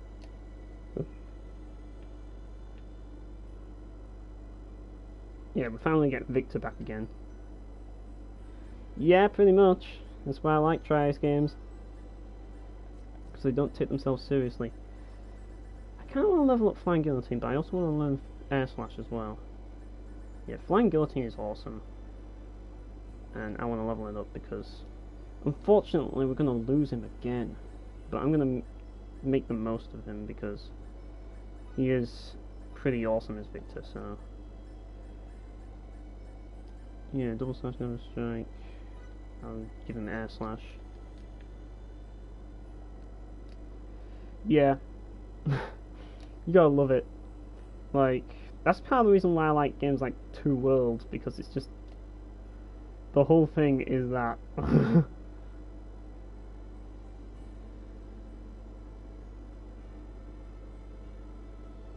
Yeah, I think you have to talk to people in this. Or can you actually go carry on or something? I don't know. Yeah, that's Star Ocean 4. Pretty much.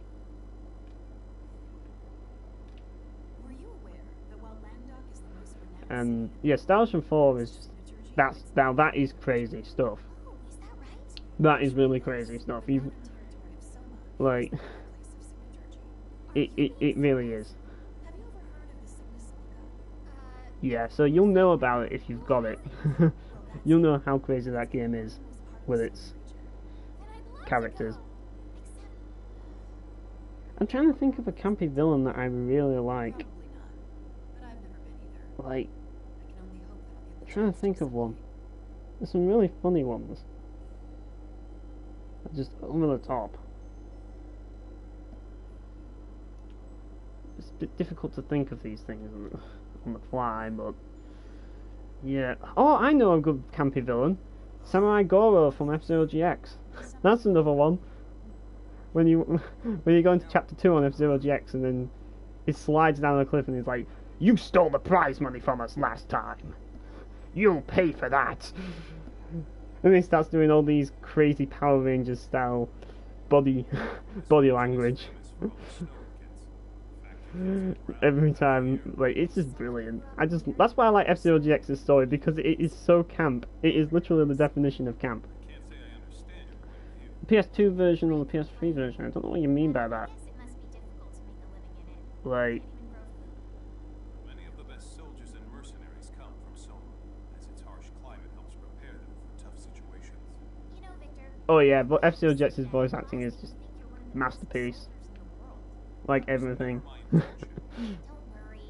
I love how Michael Chain, he's supposed to be black, but he sounds like a white guy. You should show It me makes no sense to me. Like, Just like some why? people would say. Birds of a feather flock together, as they say. Mr. Camus and I are birds of a feather. You truly 4 got a PS3 port, yeah. It was originally on Xbox 360, and that's the version that I have, unfortunately, but I had Xbox 360 at the time, which is mainly because the Xbox 360 had Infinite Discovery on it. I believe you said earlier that And Moonlight is the one who transported us? Infinite Discovery is another game that has ridiculousness in it as well. Used a different But technique from last Infinite time. Discovery is kind of, Is that correct? like, it's an interesting one. But what of it? It's kind of flawed in a lot of ways. I'm not going to say that it isn't. Transpired and wanted to No, 4 wasn't on PS2, unfortunately. exactly what sort of That's Star Ocean 3 on PS2. Like Star Ocean 3, Radioactive Stories, and Valkyrie 2. Those are Trice's 3 PS2 RPGs. But yeah, Infinite Discovery, it was kind of odd because like it wasn't a amazing game, let's put it that way. Like, it had a lot of flaws in combat, and the story is kind of a bit corny at certain parts, but once the story gets going, it actually has a really interesting theme to it. Like, that's one of the things that I really did like about Infinite Discovery. I will definitely say that in terms of protagonists, the best written main protagonist that Trice had ever written, and you could argue Alicia from Valve Profile 2 would probably be in the running for it, or like Lenneth was kind of stoic, I suppose, and Wilfred was okay, but Capel was actually pretty well written in a way. Like, a lot of people knock his character, but when you play the game, you actually start to give more of a shit about his character, and he actually really does grow on you. Like, particularly when a specific event happens in the game. And, like, as I say, I'm not going to spoil it, but the game deals with a lot of interesting themes, and it's just pretty cool how the game isn't afraid to, like, explore some, like, more interesting themes, which you wouldn't expect from, like, most Trice games, other than Valkyrie Profile, of course, but, yeah, Infinite Discovery, it's more like Star Ocean, but adds a few Valkyrie Profile elements into it. Like, when you knock enemies into the air, you get experience point bonuses for knocking enemies into the air and stuff. So, it's kind of a bit of both in some way, but it's more edging towards Star Ocean. It kind of has... It's interesting because it has item creation in it as well, which... It's more like Star Ocean 4's item creation and this game's regular item creation. Not the item synthesis, but it's a bit like this game's item creation and Star Ocean 4's item creation. Basically. And in the sense that you find the right items, and once you find the right items, you get new equipment. And I managed to get some ridiculously powerful equipment, just simply because I got there was a DLC for Infinite Discovery that gave you access to buy like parts from all the stores for money, so I could make some ridiculously powerful weapons early on in the game. It was insane. I know what route to How would you know that? take. By using my own Yeah, form of Emerson's seeker. basically saying he's got kind of like a radar device, but nobody knows that he's from like outer space. So, and is also from outer space, in case you're wondering. Like, they're both from outer space. Like, when they pulled out that blaster, it pretty much made it And I obvious. can find how to get there. But these guys just haven't picked up on it yet. They don't know much about it. So, I really do like how it harkens back to Star Ocean 1, where it starts on an underdeveloped planet, and then later on it expands into like more sci-fi sort of thing. I really like that. Like, I kind of got a bit bored of the starting with sci-fi then going into an undeveloped planet. I really like starting on an undeveloped planet then going into the sci-fi. It just feels better. It just feels more natural to me. But be skeptical of you as well. You guys are definitely harboring some secrets. You feel that you can't share them with us. There's no doubt. Yeah, pretty much. This is... They're all skeptical of them. You put your life on the line to fight for us. You've saved Aurelia more than once. Furthermore, you broke some law in order to help us. Yeah, I haven't actually unlocked emotes yet. If I did, then I could do some silly shit during all this. I'm sure it was imperative you adhere to it. Yeah, pretty much. You decided that It, protecting real like, it lives was Gotanda's inspiration when he wrote it, so... again if need be. Yeah. So, it basically is Star Trek in Japanese, but that's not really a big issue to me. Like, it kind of works. Because it's crazy and zany and over the top. But yeah, Soma. I like the music that plays in this area as well. Yeah, he has some really awesome moves like Flying Guillotine. And for the record, I'm actually going to switch to his Reserve Rush now because he has a really cool one. plus it's voiced by Crispin Freeman, which is awesome. Whoops, that went bad. That went really wrong. Yeah, I should have guarded.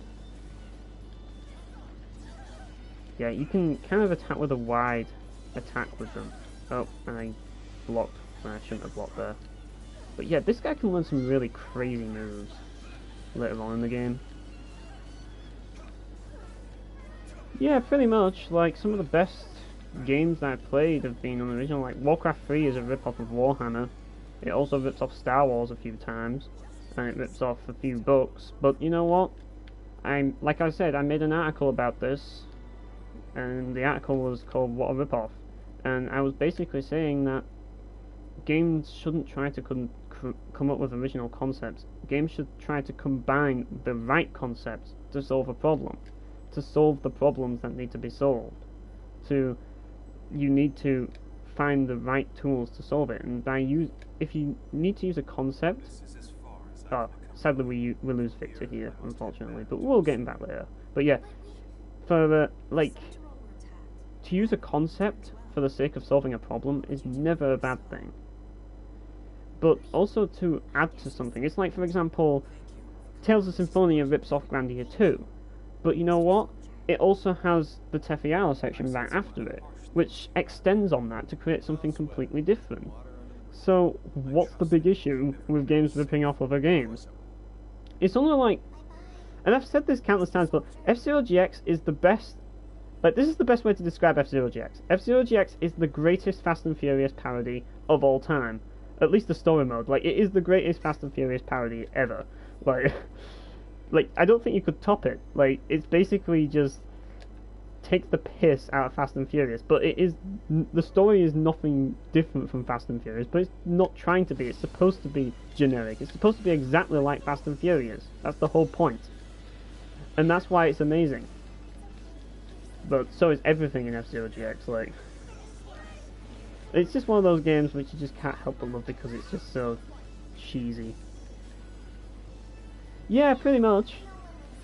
Like, the whole bit with Samurai Goro, yeah, that's Fast and Furious in a nutshell, like... That's a fine-looking machine you're driving, Falcon. You know the law here in Red Canyon? You lose the race, you forfeit your machine. Like, and just the way it was delivered, it's just amazing. Like, you just can't help but love it.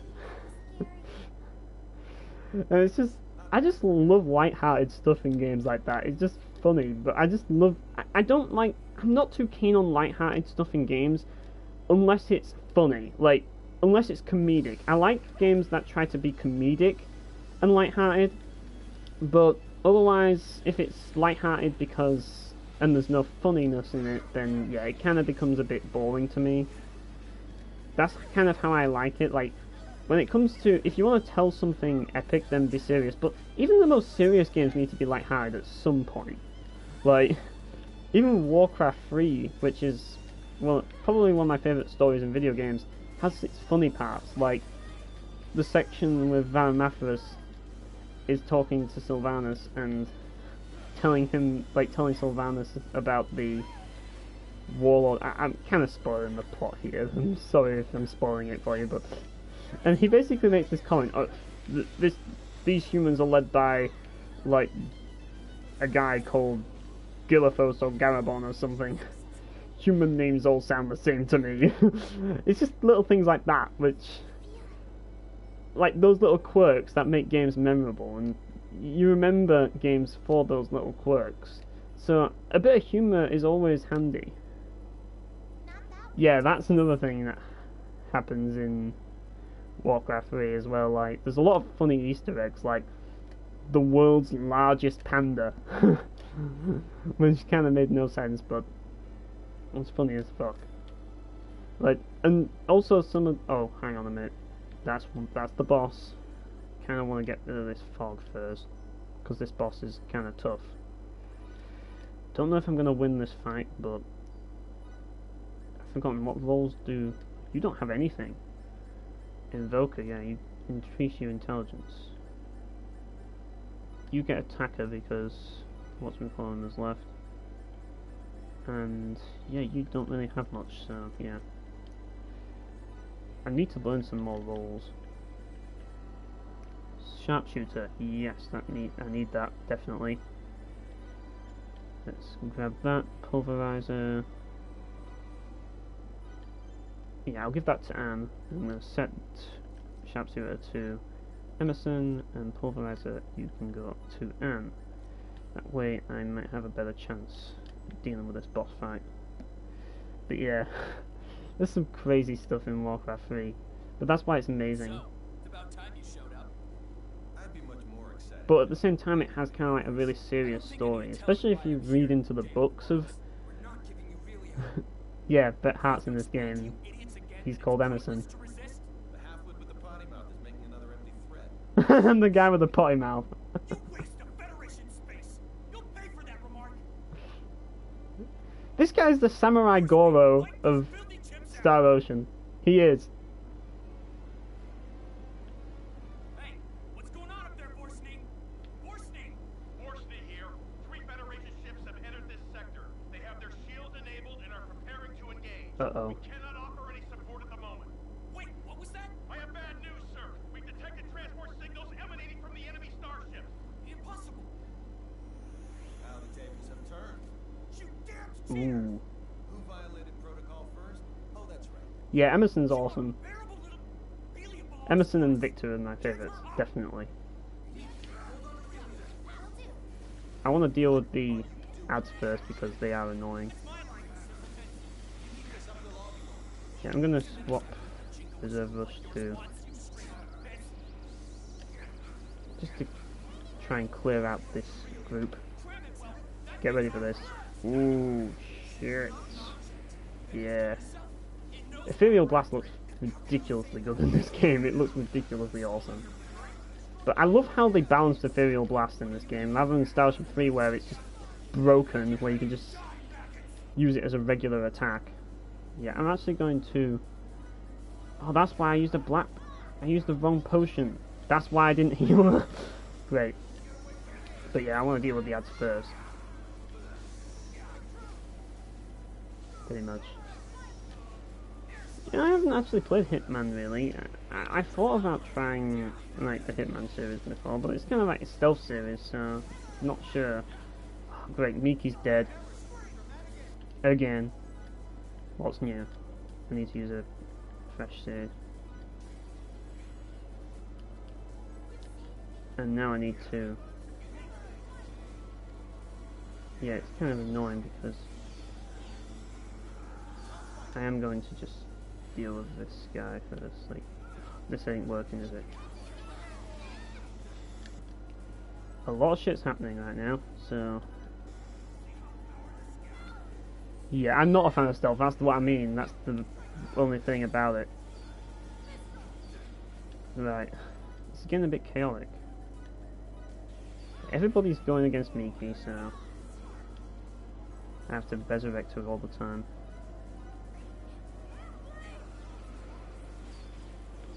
For some reason I can't swap to... oh yeah, there's a reason why I can't swap to Miki. I know why. I'm not going to say anything on it, but there's a reason why you can't swap to Miki.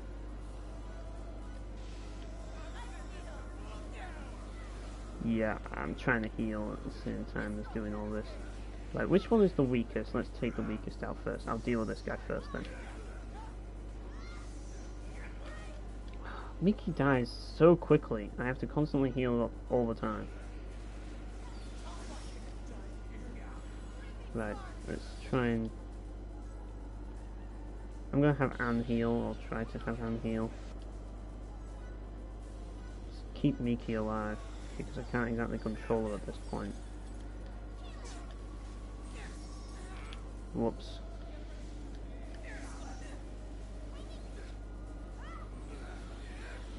Oh, I will get up there, won't I? Yeah, I'm gonna use some Hammer of Night now.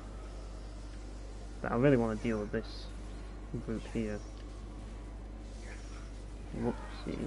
That's the wrong thing, but this is working. Yeah, Anna will do the job. Since I don't have Victor, she pretty much is the best DPS at the moment. Probably actually bring Anna along to use her, like, basically to use her reserve rush in a minute. But before I do that, I want to actually use it on the right person. Yeah, I want to maybe try it out though, but like I don't know. I want to start with the earlier ones first. I don't know, like just to see what it's all about. Like, but like as I say, I'm not really big into stealth games. I'm an all-in kind of guy, so not sure how well I'll do on a game like that. Yeah, Miki just seems to love walking into people's attacks, so to constantly. Right, once you've dealt with all the ads, it's a little bit easier this boss, but dealing with those ads, that's a bit of a pain. But yeah, I can counter him and smooth him over, but I just need to get rid of those ads for the most part. That's the most important thing to do in this level right now. That way we're not overwhelmed. Right, he's the only one left, so now I can use Fidel to finish off. I might actually be able to swap and hit him with some Emerson action.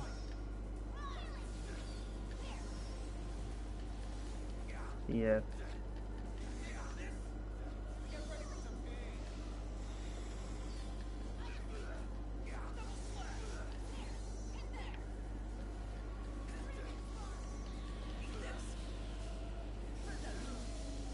Yeah, blocked all of that.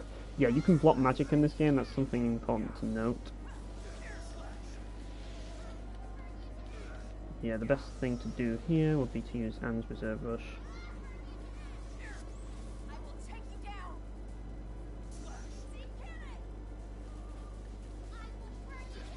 In case you're wondering what that move's based on, that's actually based off Bowman's Petal Flurry.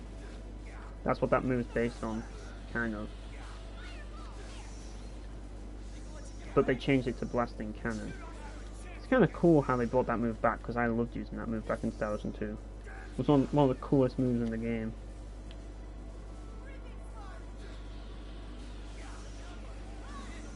Like, a lot of people say that the animations are all brought back from Star Ocean 3 and like, it's like, sometimes, some of them are, but, like, some attacks are reworks of old moves from Star Ocean 2 and 1, which looked completely different in those games, and they're like brought back but with like a new style to them.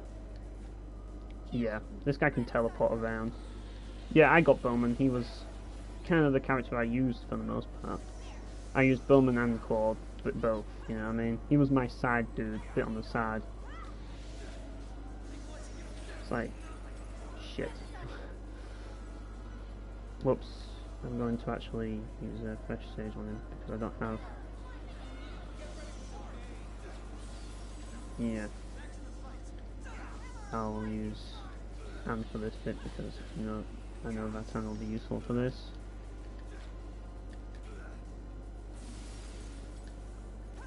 Really? Guard break? Yeah, sometimes some magic isn't actually guardable. But I suppose it's because it's MP. But yeah, that attack is blockable, and it's pretty easy to block, but if you're not ready for it, then yeah, you're gonna get screwed. Oh yeah, here's where we lose Miki. Like, Run, Relia! Mickey, look out! Die, you pest! so yeah, great. The healer's fucked. Look, she has other powers too. That's freaking marvelous. Oh shit. Yeah, you really have to be careful here. Just keep out of the way before you die and...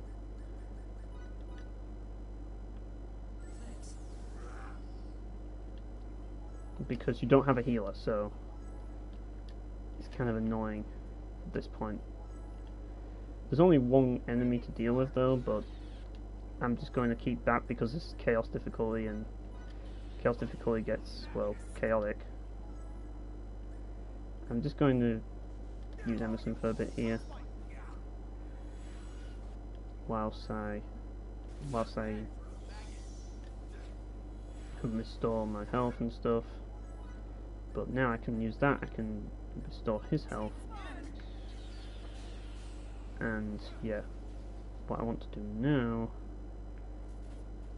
I want to resurrect and so that Anne can deal a lot of damage. I don't know if she can actually, no she can't, I'm gonna need to...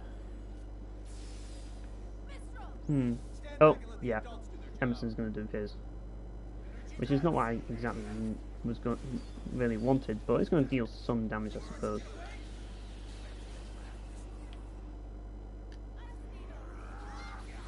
Yeah, that's not good. I'm gonna need to use Fresh Sage on Emerson now, because he did something really dumb, walking into the enemy's attack. But at least Fidel is a good tank this time, so I might be able to get through this. But yeah, really need to keep everybody healed. I love how he's not attacking Relia of all people. Oh yeah, Relia is actually doing that effect. That's why. Yeah, I'll heal Emerson because he stays in the back. I'm gonna kind of try and bait him. There we go. Right, now I need to use the blueberry potion on myself. Try and keep Fidel and Emerson alive. There we go. So it wasn't a stun, unfortunately. Sometimes it doesn't stun, but sometimes it does. Yeah, what you want to do is block Ignition X when he uses it. But you want to avoid the other Ignition move, because the other Ignition move is pretty deadly. Yeah, Chaos difficulty is pretty tough.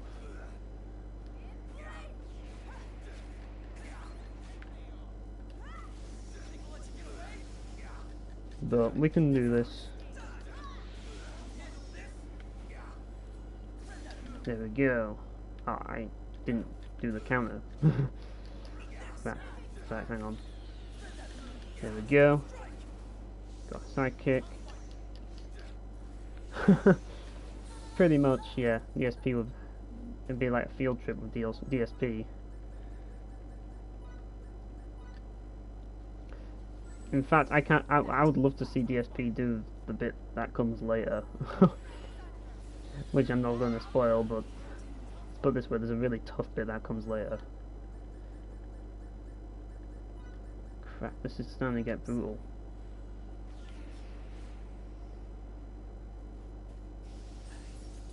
Shit! That went horrendously wrong right there.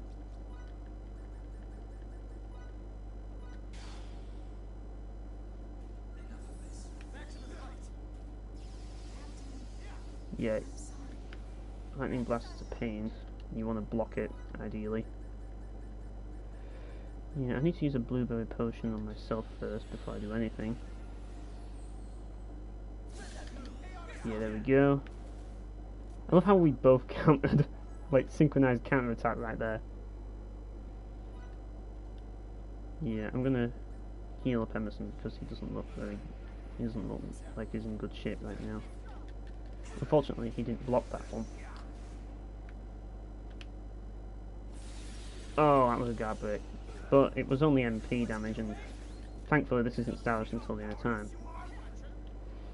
I do like how if you do accidentally like hit him when he's guarding with a normal attack, he only just teleports away, that's all he does. Oh, yes, got that guard there. But I didn't get the counter though.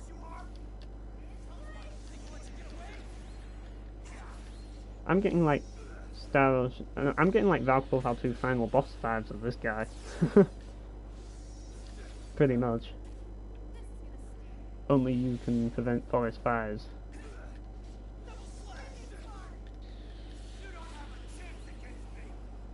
I think we might have got him now, but I just need to bring Anne back into action. But that means using a fresh sage. Well, I suppose I could finish him off with Ethereal Blast, I suppose. And it would kind of be the most effective way, but I'm going to use a mixed syrup on Anne. So that I can use her to finish it off. Unfortunately, I just need to swap to her reserve rush, heal myself, and then I can finish this idiot. And then he's down. Well, hopefully. This is chaos, so it might take a while. Yeah, I love that move.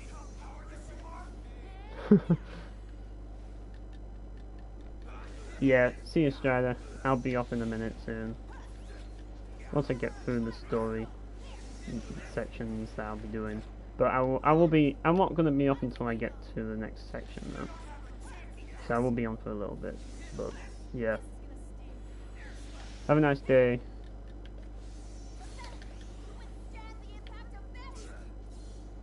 Also, if you want as well, you can add me on Steam too, like I added Valkyrie, because you seem to be the sort of guy that I need to know. So if you want to, you can add me on Steam. My username is the same as my name on this. It's Terry309, but it doesn't have a space on it.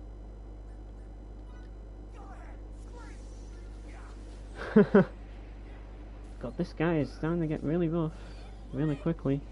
Hopefully I can get a sound spike in there. Yeah. Oh crap. Yeah, he just shot me. Yeah, I need to heal with Fidel again. But yeah, thanks for coming onto the stream, Strider, if you're still watching. Which you probably aren't, but yeah.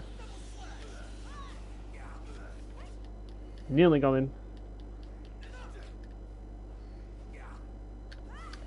Oh, how awesome it would have been if I finished it off with a sidekick. But yeah, that's not how I'm wanting to do it. And he's down. Somebody else finished him off. It's like, no, the Moblob is down! What are we going to do? Mickey! What are we going to do without our main healer? Yeah.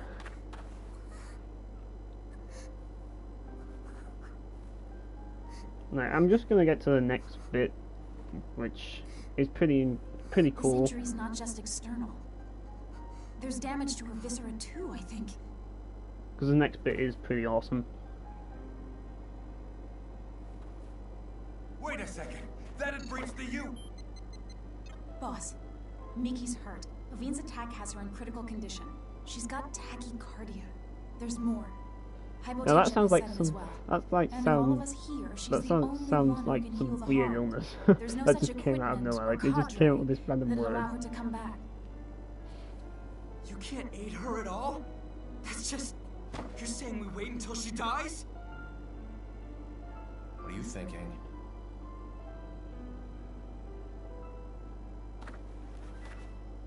I suggest that we all Yep, they're going to transport. break the UP3 In and order they're to going rescue Mickey, to let the goal's equipment is integral. they're going to let Surely you understand everybody. Well, the consequences. you're going to see. Means breaking the UP3. Basically, the moment Article 1 to everyone's start, been waiting I would for. assume.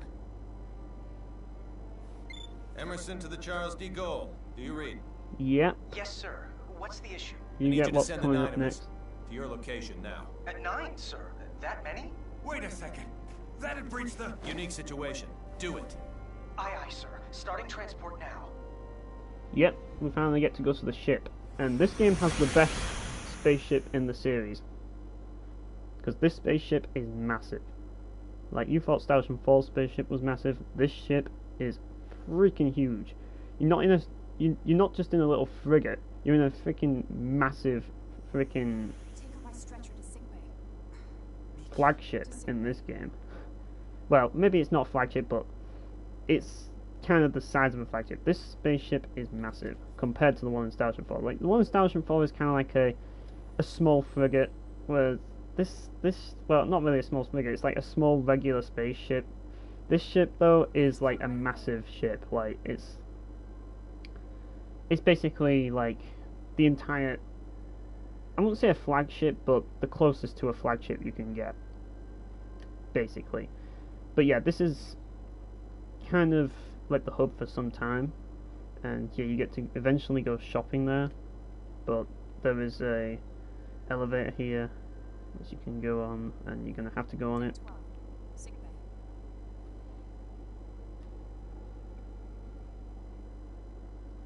But yeah, there's a few scenes here that I have to watch before I can save the game. But yeah, anyways, see you, Phoenix, and thanks for coming along the stream. I'll take it from here. We're counting on you. How convenient is that? Floating beds. The future. It's like in the future the beds detach and they float mid-air like magic. They have a mind of their own. In the future, beds will take over the world. Yeah, I actually forgot to talk about the topic that I was trying to talk about. Because I got so caught up in the whole, like, other thing. But what I was going to talk about was Valkyrie Profile 3. And I think I might talk about it here. But basically, what I would like to see in a Valkyrie Profile 3 if it were to happen, and I've been thinking about this, and what I'd like to see is the ability to actually control multiple squads of people. Like, have two different sort of modes. Like, have kind of like a 3D sort of section, which is like the 3D section with battles like this game. The only difference is, in this game you only see the other fighters fighting. But what I mean is to actually control everyone, like in a huge war, and like have like a squad of 4 people, and you can swap to squads and move them, and then you can use the attack using the, like, it'd be a bit like Covenant of the Plume, but it'd be on a larger scale in that sense. But you'd have like a squad of 4 people, and you'd have like you'd have the face buttons for each of the people in a squad, and you use the face buttons, but then you can swap to another squad and have another team of people, and you could really utilize all of your Anheya and set squad leaders and have like different squads of Anheya, which would be freaking awesome. Like, I really love that. It's rather difficult to explain. Another thing, like, as I say, and another thing I think they should really do with it is, like, make everyone's attack conal. Like, kind of like the bosses are in Valkyrie Profile 2, make everyone's attack conal, so that, like, archers have longer range, and mages have even longer range, but melee have a shorter range. And like the attacks that you learn have a specific range attached to them, like, but it would still feel like an RPG, not a strategy RPG. So it wouldn't be like the slow turn based, but it'd feel like a very, like, a lot faster paced turn based strategy RPG if you wanted it to be. But it would still be like the simultaneous movement of the second game. And what I mean by that is you have the yeah. The family on the ship, but yes, the what I would also like as well is the ability to create your own Anheya. Now, I don't see why this shouldn't be a thing. Like, I'm talking about all these things, by the way, because I want to talk about how Valkyrie Profile 3 should, like, how to approach Valkyrie Profile 3 in the modern era. And character creation isn't really that big in JRPGs, but it has been done before in games like Xenoblade Chronicles X and even White Knight Chronicles of all things. But I'd love to see it in Valkyrie Profile because it's the game in which it would make the most sense. Simply because in Valkyrie Profile you have Anheya in the party, and because you have Anheya, you basically have the ability, like, you should have the ability to make your own Anheya. Like, create your own Anheya avatar. That would be pretty awesome. Because, like, Anheya are just random dead guys that don't really have a big, like, that much to do with the plot. They might have their own death story, but that's about it. They might have their own backstory, but they're not really the main people. But having your own Anheya would be really awesome. Like, among all the other Anheya, and you could make them a squad leader and other things, and have these huge epic battles where you have, like, lots and lots of different squads, but you also have the same combat system of Valkyrie Profile 2. But as well as that, I would love to see Scramble Attack be extended so that there are different moves that you can use on each with each like each direction of the D-pad lets you do a different move, basically. That would be awesome as well, so that you expend that. As well as that, like as I say, I'd like to have like the 3D rolling elements, but I would like to see some like weapons, like kind of the game that I'm thinking of at the moment. Like Anatomia kind of does that, where you can actually see the weapons that you use. But I'd like to also see private actions in Valve Profile, where you actually have private actions with the Anheya. But what it could work like is kind of like in Persona, where you have the social links, and as you do private actions, you learn new skills or abilities for your avatar. So your avatar is molded by the characters you interact with. So if you befriend a character, that character would train you, and you would learn that character's moves or inherit that character's moveset in some way. But you'd only inherit them once the Anheya is sent to Asgard. But by building a bond with that character, it essentially increases the moves that you will learn from that character when they are sent to Asgard. That would be awesome, and it would give more of a purpose to the Anheya. So those are the main things that I would like from another Valve Profile game, if they did it.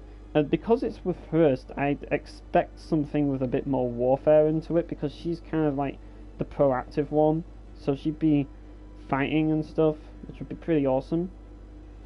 And like, I'd love to see that, because like she's kind of like the warmongering one of the sisters.